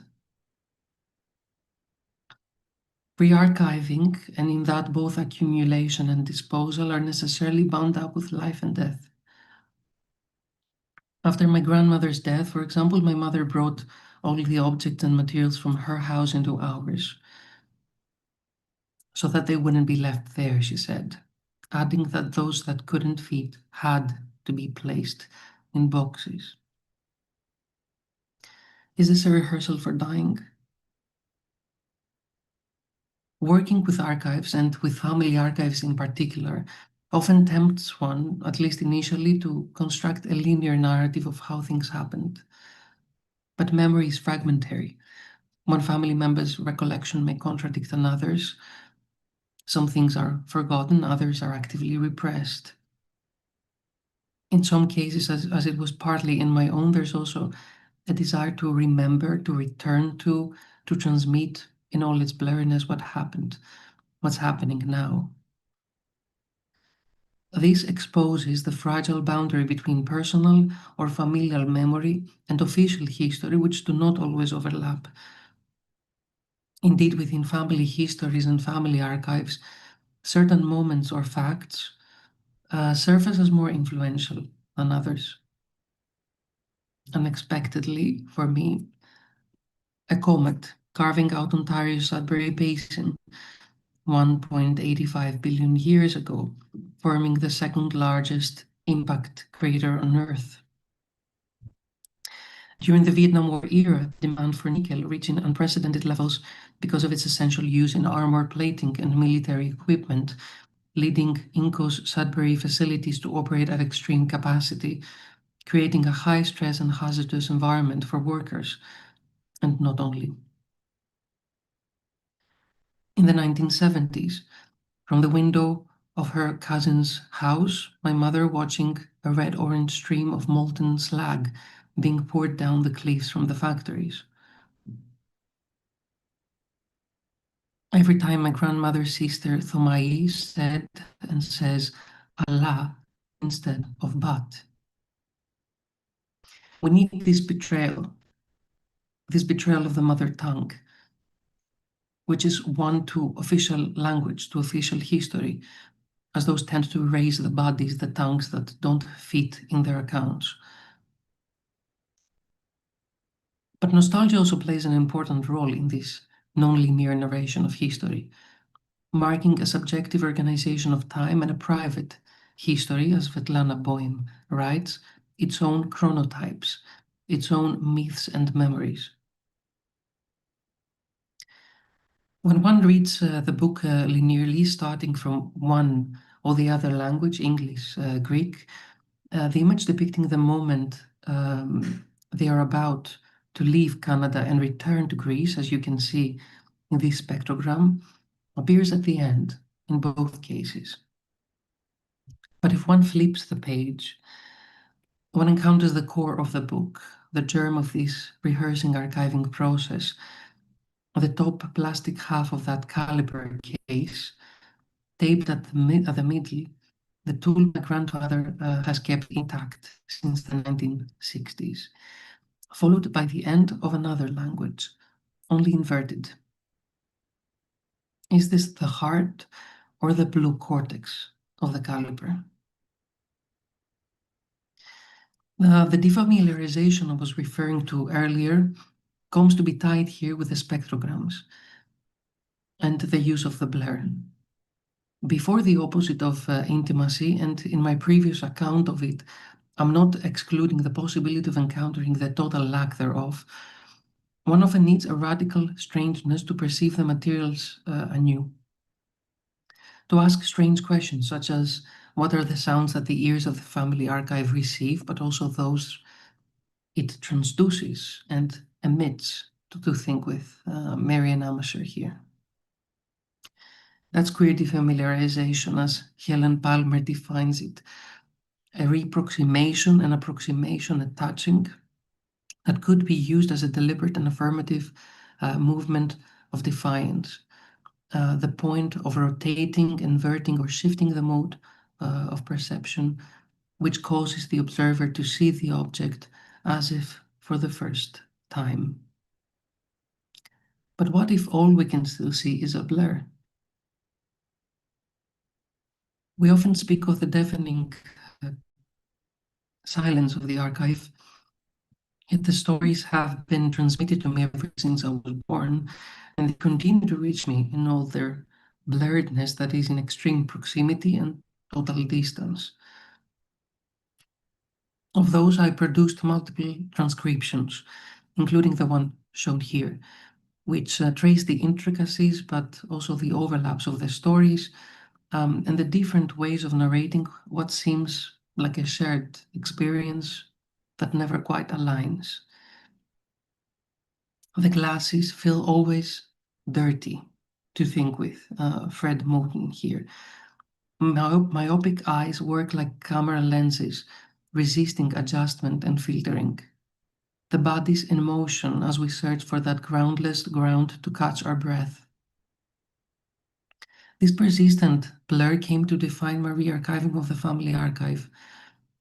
And when I'm repeating that blurredness is not neutral, what I mean is that it functions in so many ways. As I already mentioned, official history blurs the stories I'm sharing today in that it silences them, cuts their tongues. But used differently, blurriness can also act as a protective filter, a patterned glass, a membrane, skin I choose to put between me and the material, me and you, at once exposing and hiding from all those that may be unbearable, those that quite often go unrecorded or are only partially recorded in family archives. Loss, death, pain. Sometimes we can't address those, but they are here, and so we attach ourselves to all that keeps our glasses dirty, and we attempt to listen to the images as Tina Kampt has practiced. So spectrograms came in as that membrane skin capable of holding blurriness while simultaneously amplifying the spatial relations captured in the photographs, the materials, by sequencing them temporally, the sound layer adding oral depth and presence. The resulting sounds were inevitably strange, sometimes uncomfortable to listen to, their dissonance heightened but by what Michael J. Kramer observes, hearing what we're viewing asks us to see a photograph anew. The ear aids the eye in perceptual reorientation.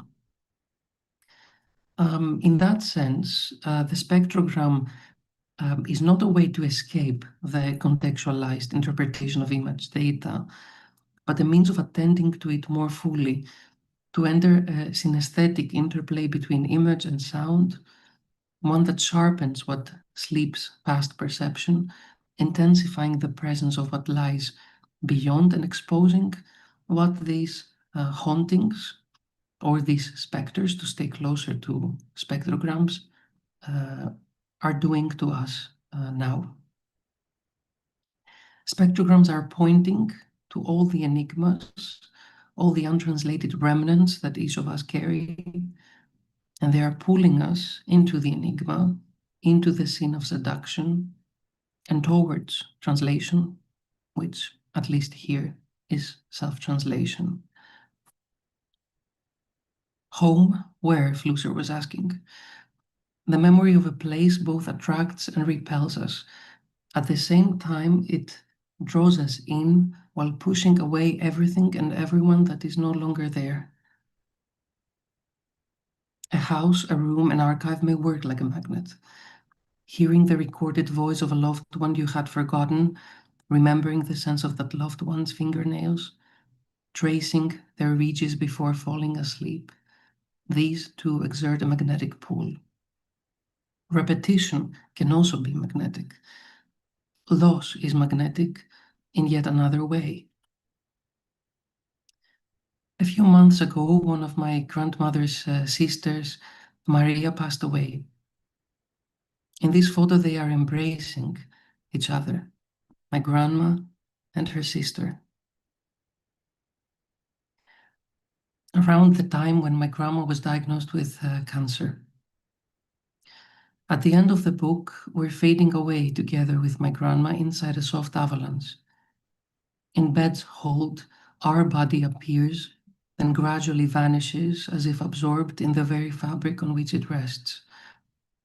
But we turn and return and return.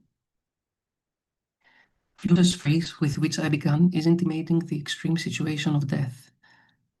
But despite the imminent total disindividuation, Flusser insists on doing rubbish, as he puts it, against this terminal state, against the extremity of the situation itself.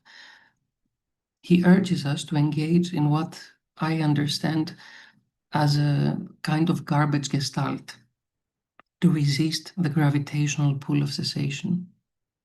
In extending it, the rehearsal for dying may become, through resistance, refusal, and acts of maintenance, a rehearsal for living. Or so I would like to end, quoting Marina Vishmit, saying that this, as with negation, is a project to be endlessly maintained. Thank you. Wow, Yiannis, thank you. Thank you so much. I am a tiny bit speechless, trying to gather my questions, which are kind of observations or I don't know, some sort of reveries that I had while listening to both of your talks. Why not actually start from your ending quote from Marina?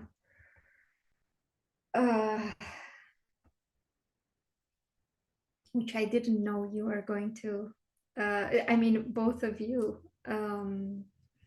put so much effort into these presentations, and I'm really humbled and honored to moderate this talk.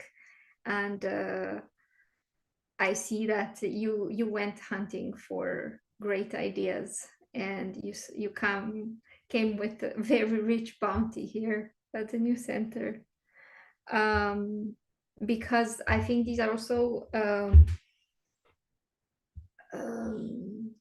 very pressing questions for this century, for these times.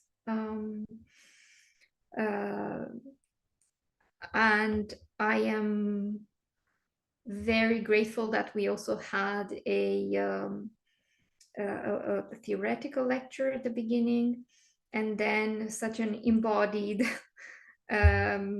like a demonstration of how memory is embodied, you yourself being another vehicle, another unit of storage.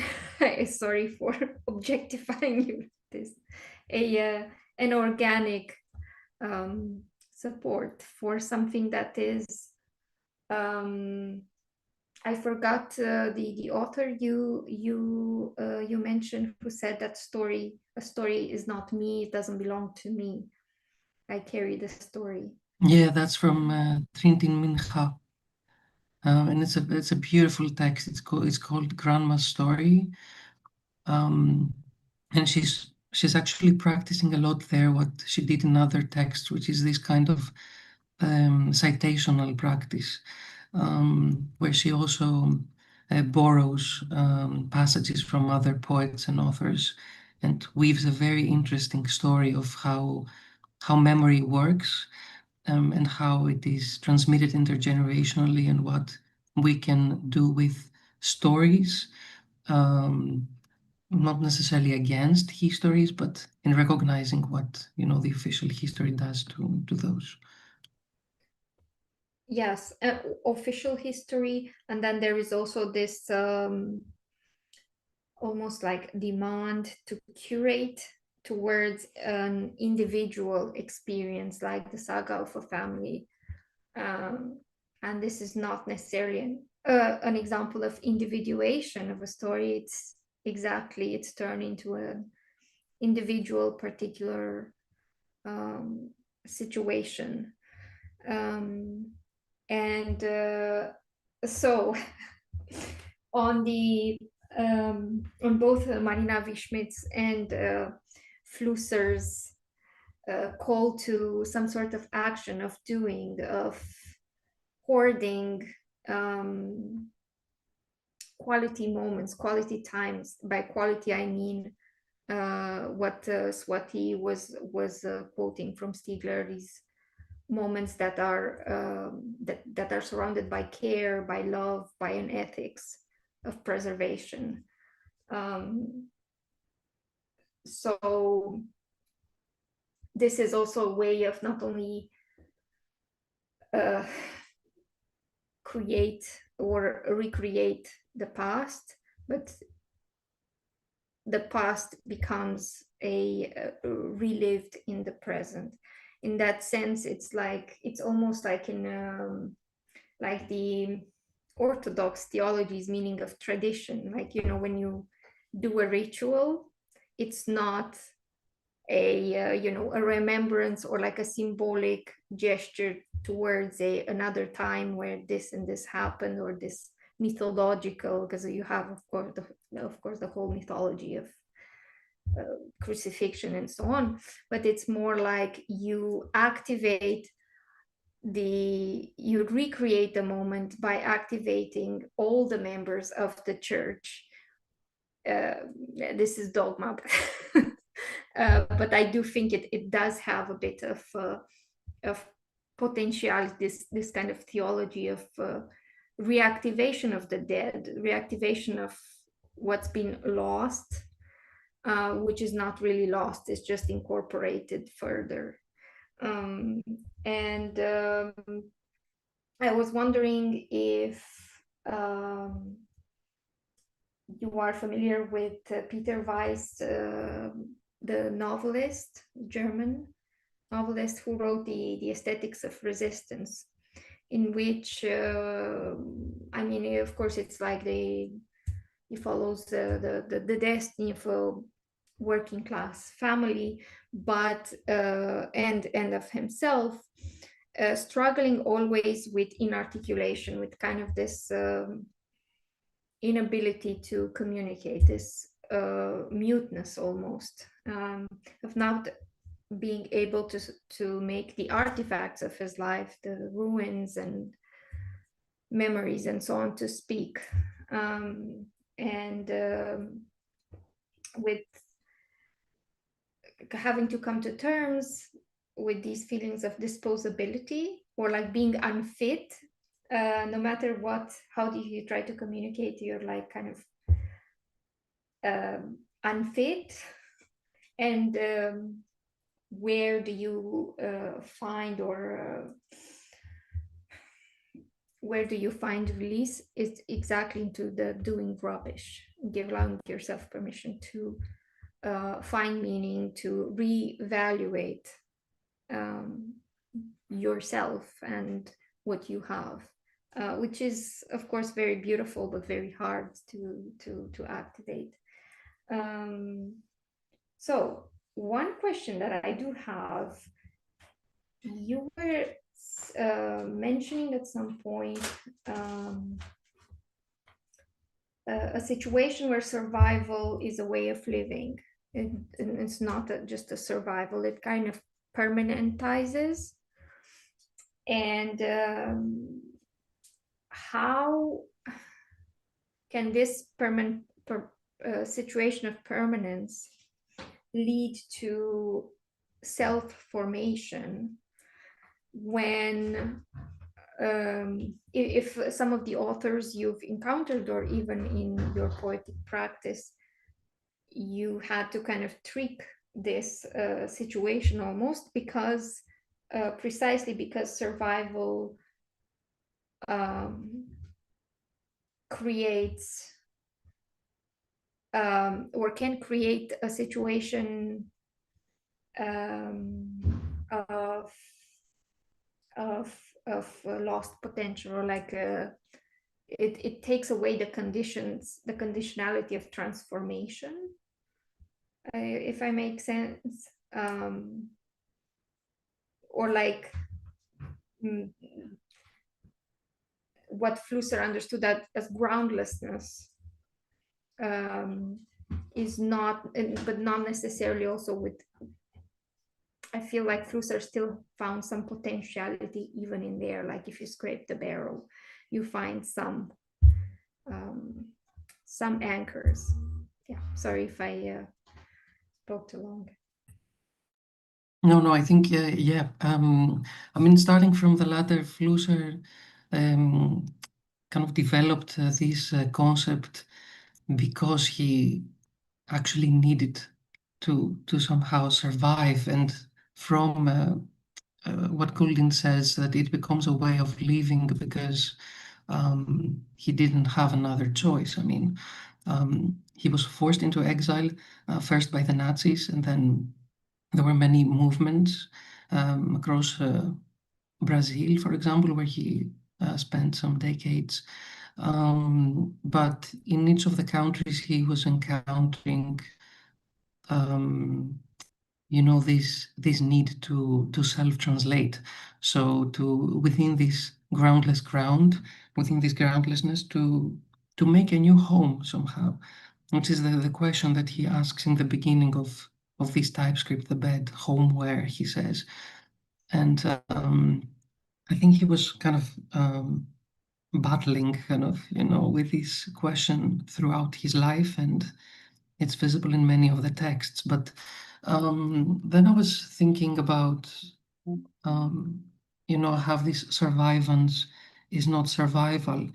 And indeed, there's a movement, let's say, from survival in its bare mode, which is precisely what I described in terms of the border and how the border functions.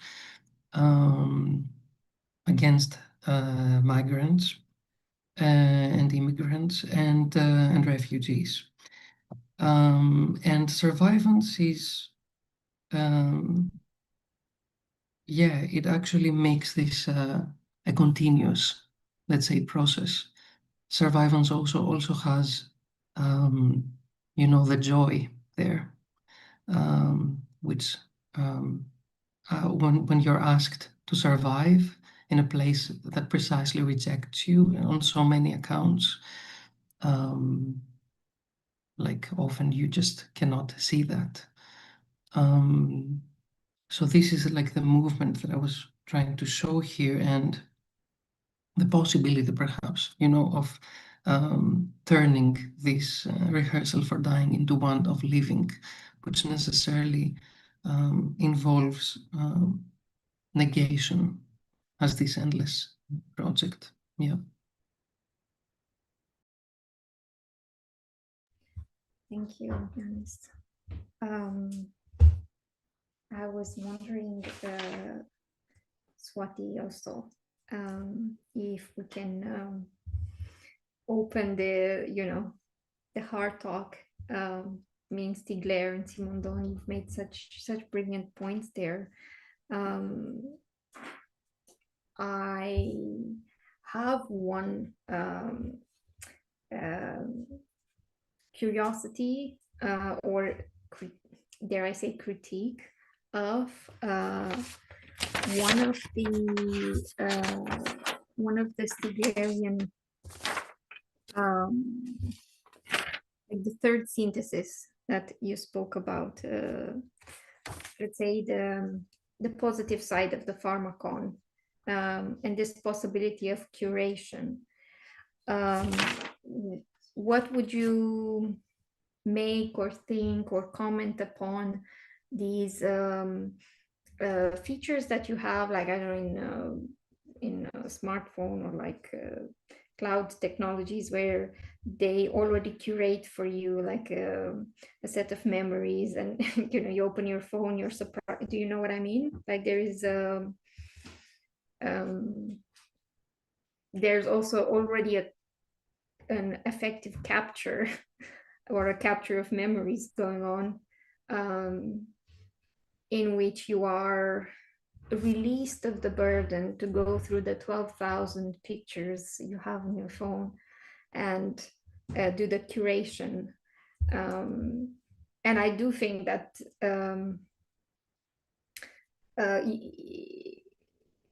precisely in these like also Instagram lifestyle accounts where there's like this turn towards wholesomeness or like slowness and so on, there is a performativity of the care and ethics, and you know, like affectation towards these memories, if that makes sense.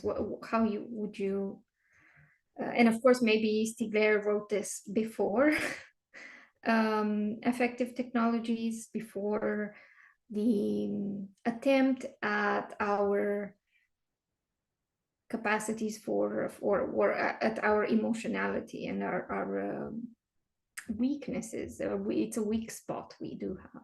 So.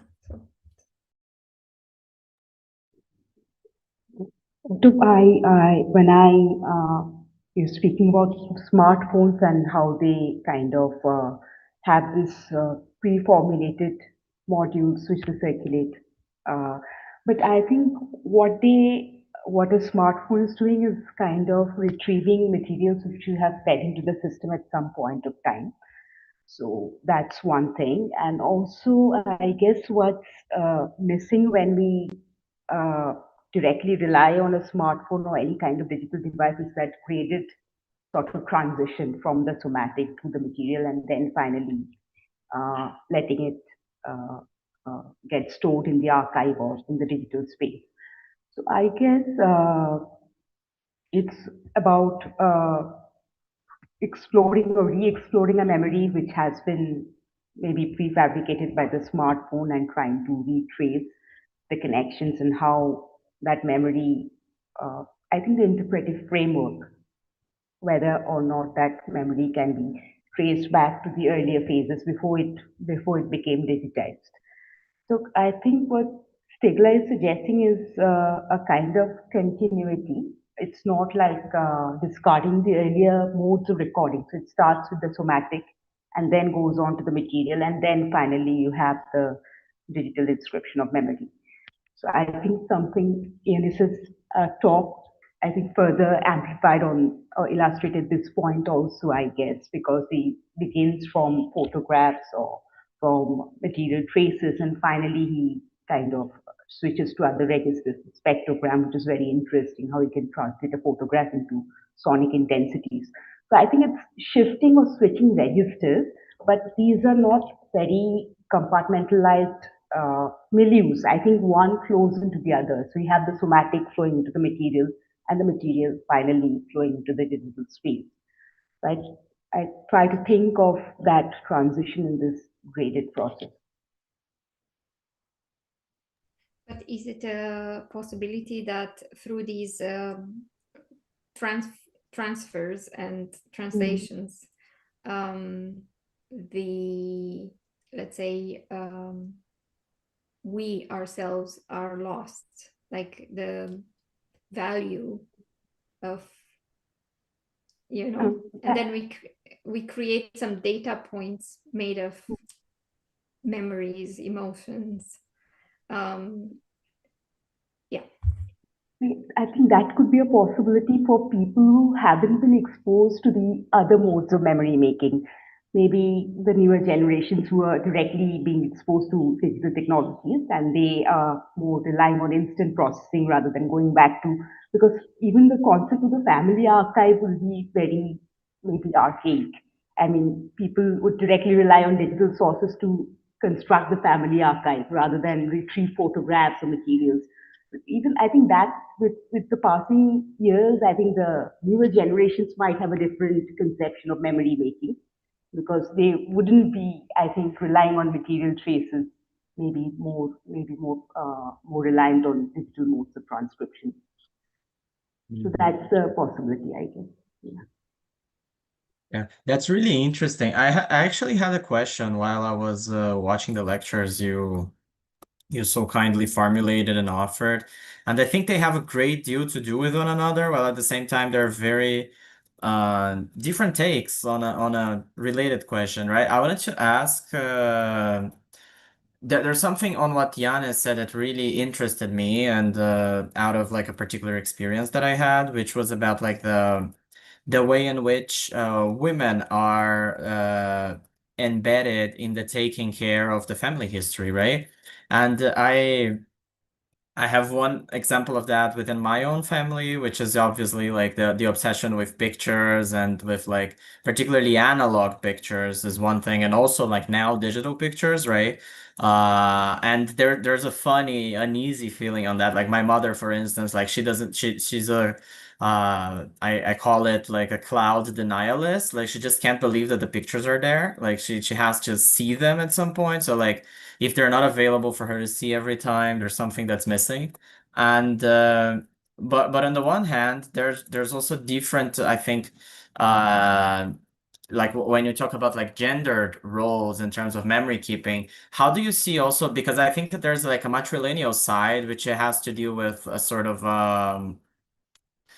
a strain in which memory is indebted to like register, right? But there's also like a male type of like memory inscribing, which I would say is through property, actually, through lineages of property. And of course, in some cultures, those overlap. So for instance, like my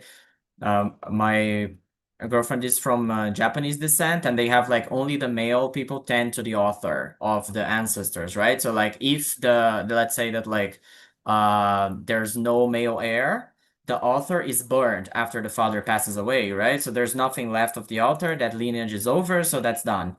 And so how do you see this relationship between maybe like gendering and the archive, and also like property and inscribing family tradition? Yeah, that's quite an interesting question. You know, when I discovered this text by Brown, I was kind of struck by the familiarity, perhaps, of the things that I was reading, and you know how she uses, for example, the garbage bag archive as a term to show, like, to speak about the dirt that kind of family archives clean or put to the side, and then I guess it's really interesting to think of how like maybe because we're biased, though, because of the, you know, archival theory that we read. It's like one of the first things that comes to mind when we think of like bequeathing an archive is like the archon of the archive. So it's like a father figure. It's the male figure which is doing the bequeathing, which is a very interesting, but to me also disturbing and well, inherently violent gesture, because at the same time it transmits, you know, all the what an archive should be. It should be like an institution at the same time that the family is another kind of institution. But then it was also my experience that, and I kind of was reminded about that throughout the years that I was working with a family archive, that my mother was actually doing all this hidden labor, whether it was when a person died and, you know, something needed to be done with what was left behind, apart from the legal bequeathing aspect, but also in terms of maintaining those. But then it's like maintaining without necessarily knowing what the family archive contains. Like she herself was surprised each time that I was, you know, going to her with questions or with a photograph or things like that. So in terms of property, I think that's, I mean, the question of value is really interesting for me here, because, you know, families do not necessarily recognize the value of their possessions, as I mentioned, of all these documents.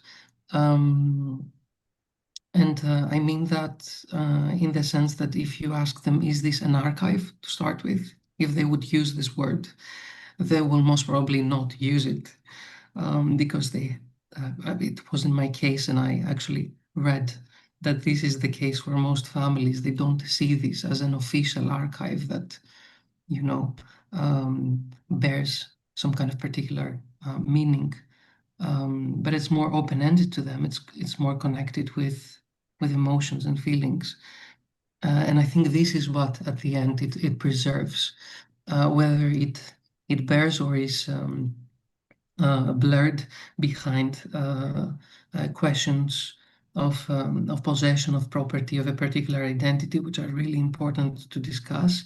At the end of the day, what all of the family members I kind of spoke with to write the book were insisting on this element, like how the family archive shows and bears their relationships, their movements, their migrations. And those are necessarily maintained, I guess, by the feminized and hidden labor of mothers, usually. It's we also have a question in the chat, but yeah, I think I just finished reading a book that follows 3 generations in a Polish family in a village, and one of the characters is the coffee grinder that the father brings from the Russian front, and then the estranged daughter, his estranged granddaughter, who, I mean, there's a family how to call like an estrangement, and when the daughter returns from all the memories in the house, she takes this coffee grinder. It's a novel by Olga Tokarczuk, and it contains the most beautiful and imaginative rendition of Simondon's ideas around the technical objects that I've ever encountered. Like what is enacted and what is set in motion when the mother or actually the child, first of all, there's an encounter with this object as a child. So even before there is this functionality, okay, I'm gonna grind some coffee. There's this almost magical aura that surrounds this mysterious exotic object.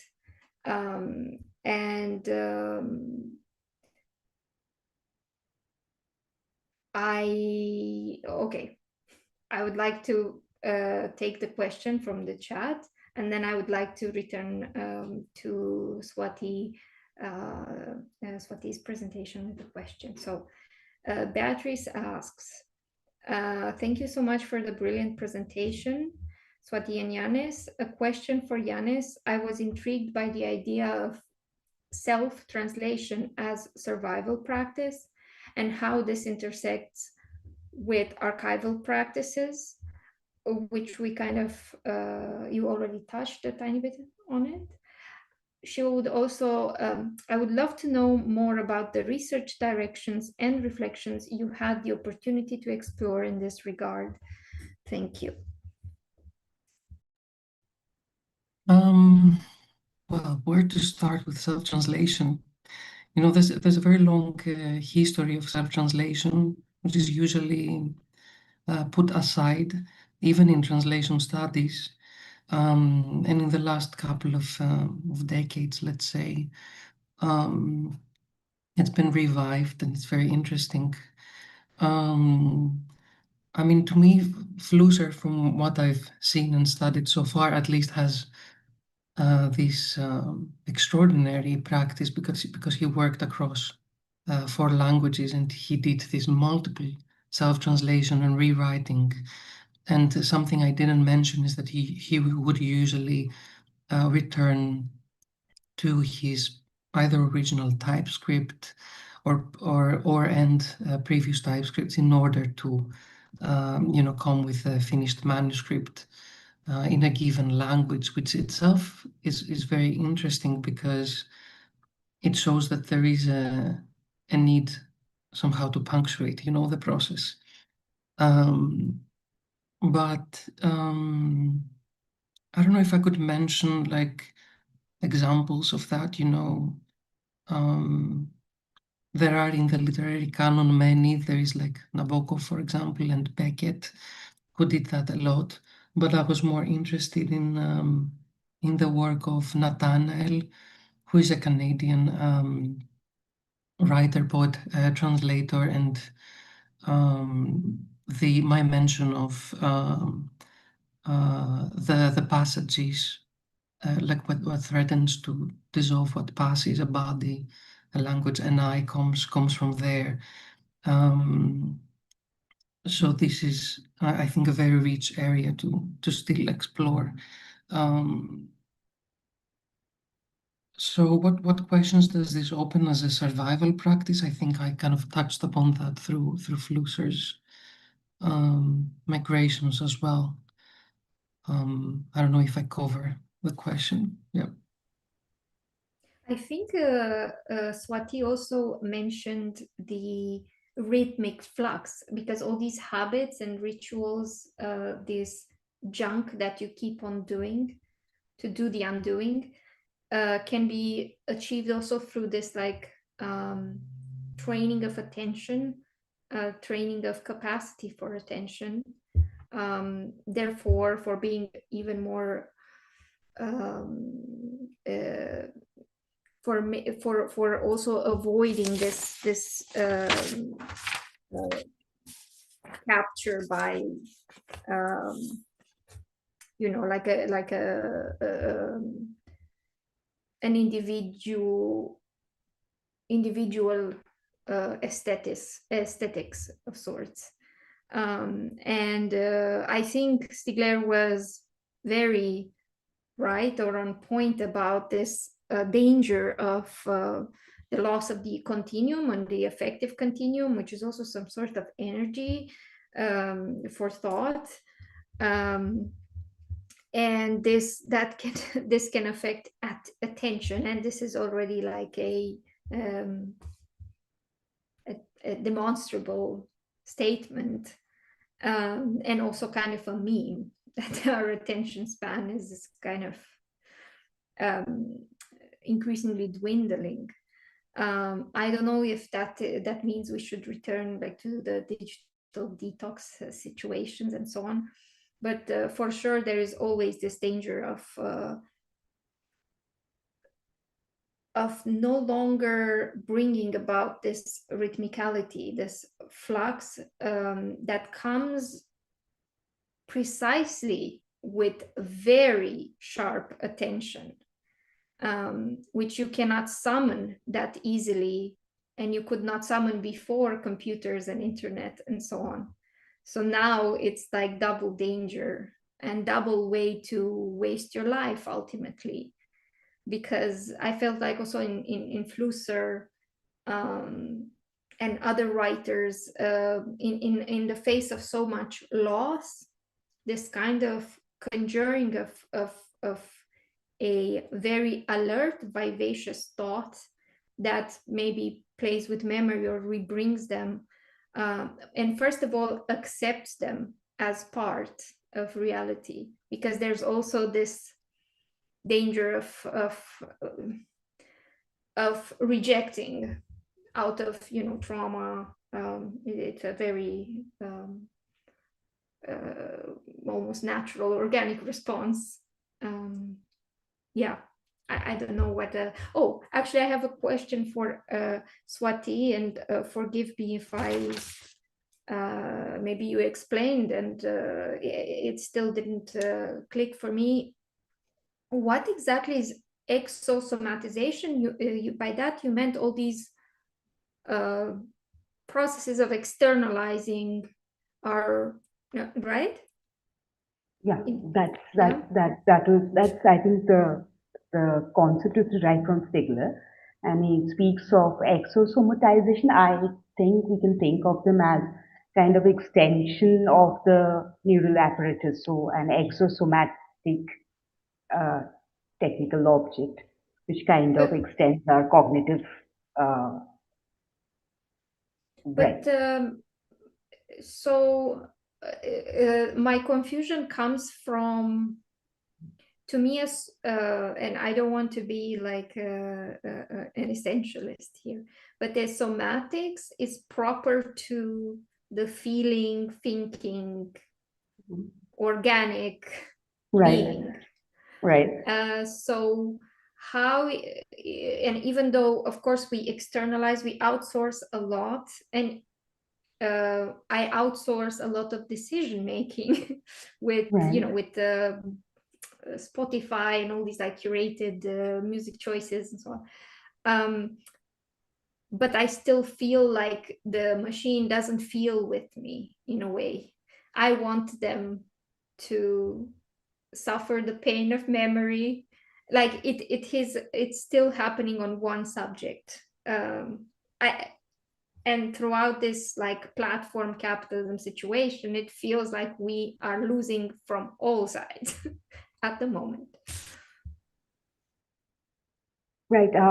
I guess what happens is, and what Stigler is particularly concerned about, is exosomatization, where we are completely sort of disconnected from our own somatic processes and how we organically form memory. Like you spoke about the flux, and that there is an element of randomness of in the way we organically process memory. And when the device processes a certain memory, there is a certain kind of symmetrical repetition, and that kind of is very mechanical. So somewhere, I think in between, there must be a middle ground where both the we can accommodate the somatic arrhythmic flux, and also sort of because Stigler wasn't talking about doing away with digital technologies, I guess. He was also thinking about engaging with digital technologies in a way that kind of retains the somatic properties of memory or the organic qualities of memory. So that's the part that's tricky. How do you do that without sort of compromising on the integrity or the effective integrity of the memory itself? So. Yes, precisely. I was thinking how exosomatization, like this, how in the end there's nothing left to somatize, because Right. there still needs to be, and our memories become, and whatever, in general, our emotions become an extractive site. Also because you have to train now large models, not only on human language, you would also like to train them on like creating a lexicon of affect too.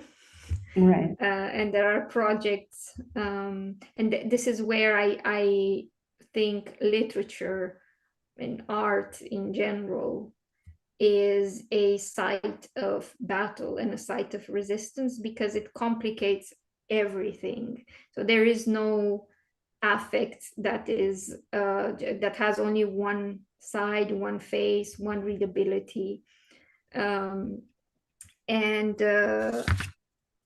also it does create a process of absorption, like you are absorbed in a book if it's a good one, just like you are absorbed in a reel, like in a platform reel situation, but they do not operate in the same way, or like this absorption, it's much more permissible and much more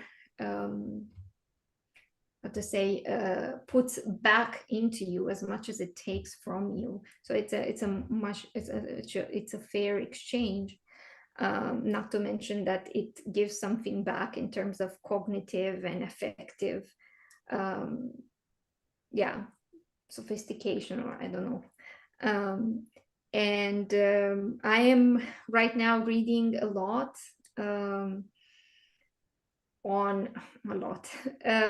I'm reading as much as I can, but not necessarily out of curiosity, not necessarily because I'm in agreement, of cognitive poetics that move away from interpretation labor, the labor of interpretative gestures, and more towards the effect on the reader and the cognitive effects, which I would say is it's less useful for literary criticism, maybe more useful for media theory, because books are medias too, and technologies. By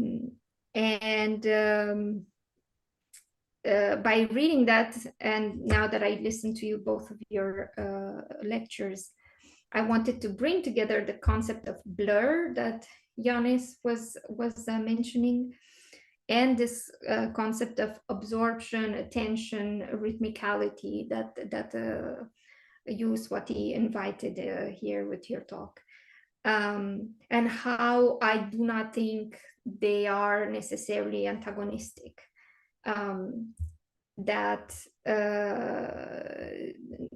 Because of course the blur, or like absorption, is synonymous in a way with some type of seduction, that books also operate on the reader. But in this like cognitive poetics, they deal with what they call characters are, sentences or words or metaphors or tropes or whatever means by which literariness is achieved and the aesthetic experience is achieved, by always shifting foreground and background attractors. Just like in an archive, there is no junk. Like if you put them together, or if you combine two elements, then you get a different story all the time. And so these endless infinite permutations also happen in a literary work, for example, which is why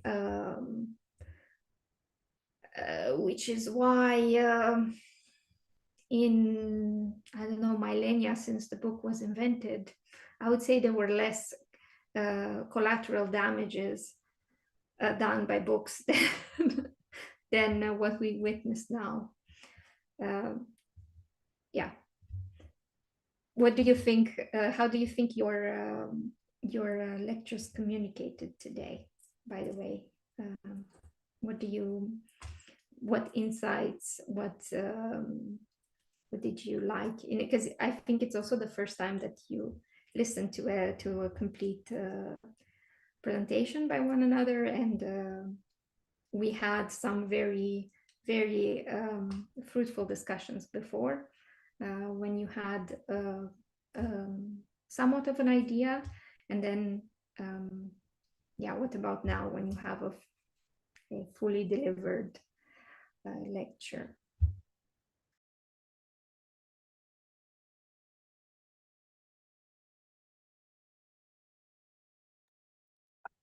I think what I did was sort of a very theoretical mapping of the territory of memory and how it goes through a process of graded transition.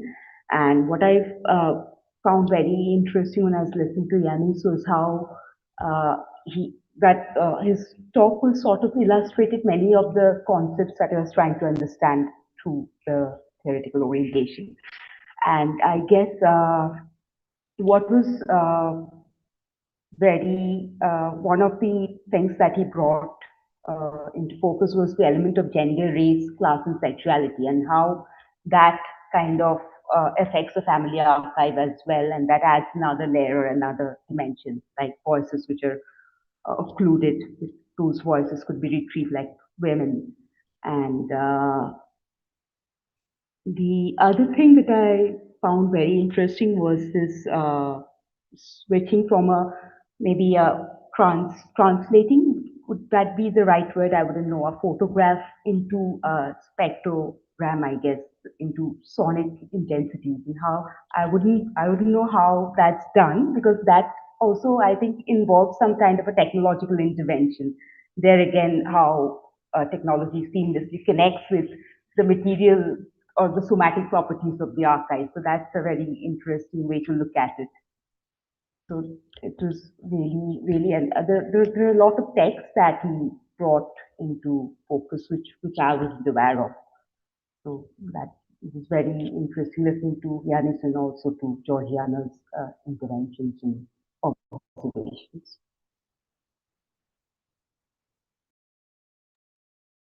Yeah, for me, if I could kind of follow up on Swatee.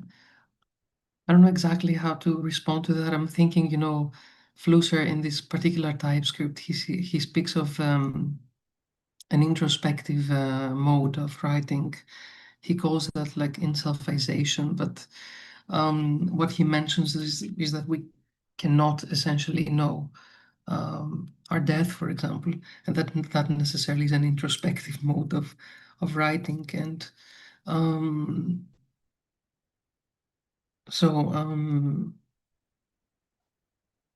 to me, it was very interesting to revisit all these concepts with Swatee.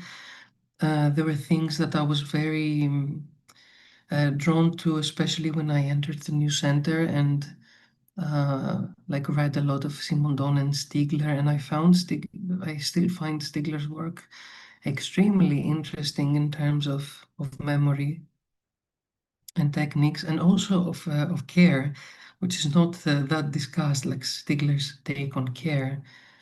But you brought the pharmacon aspect, and I think I was thinking about this pharmacological relation a lot, because I also work with these dual parts, despite the fact that for me, like inside and outside, as I mentioned at the beginning, are inseparable in that way. But I think this is something that connects to go back to Georgiana, maybe both the blur and the idea of the absorption. Essentially, they are pharmacological. They can work as pharmacons, I think. You know, they bear both sides, and they can be used in so many different ways, both in soft and violent, as I mentioned there. I think maybe that's what I kind of keep, you know.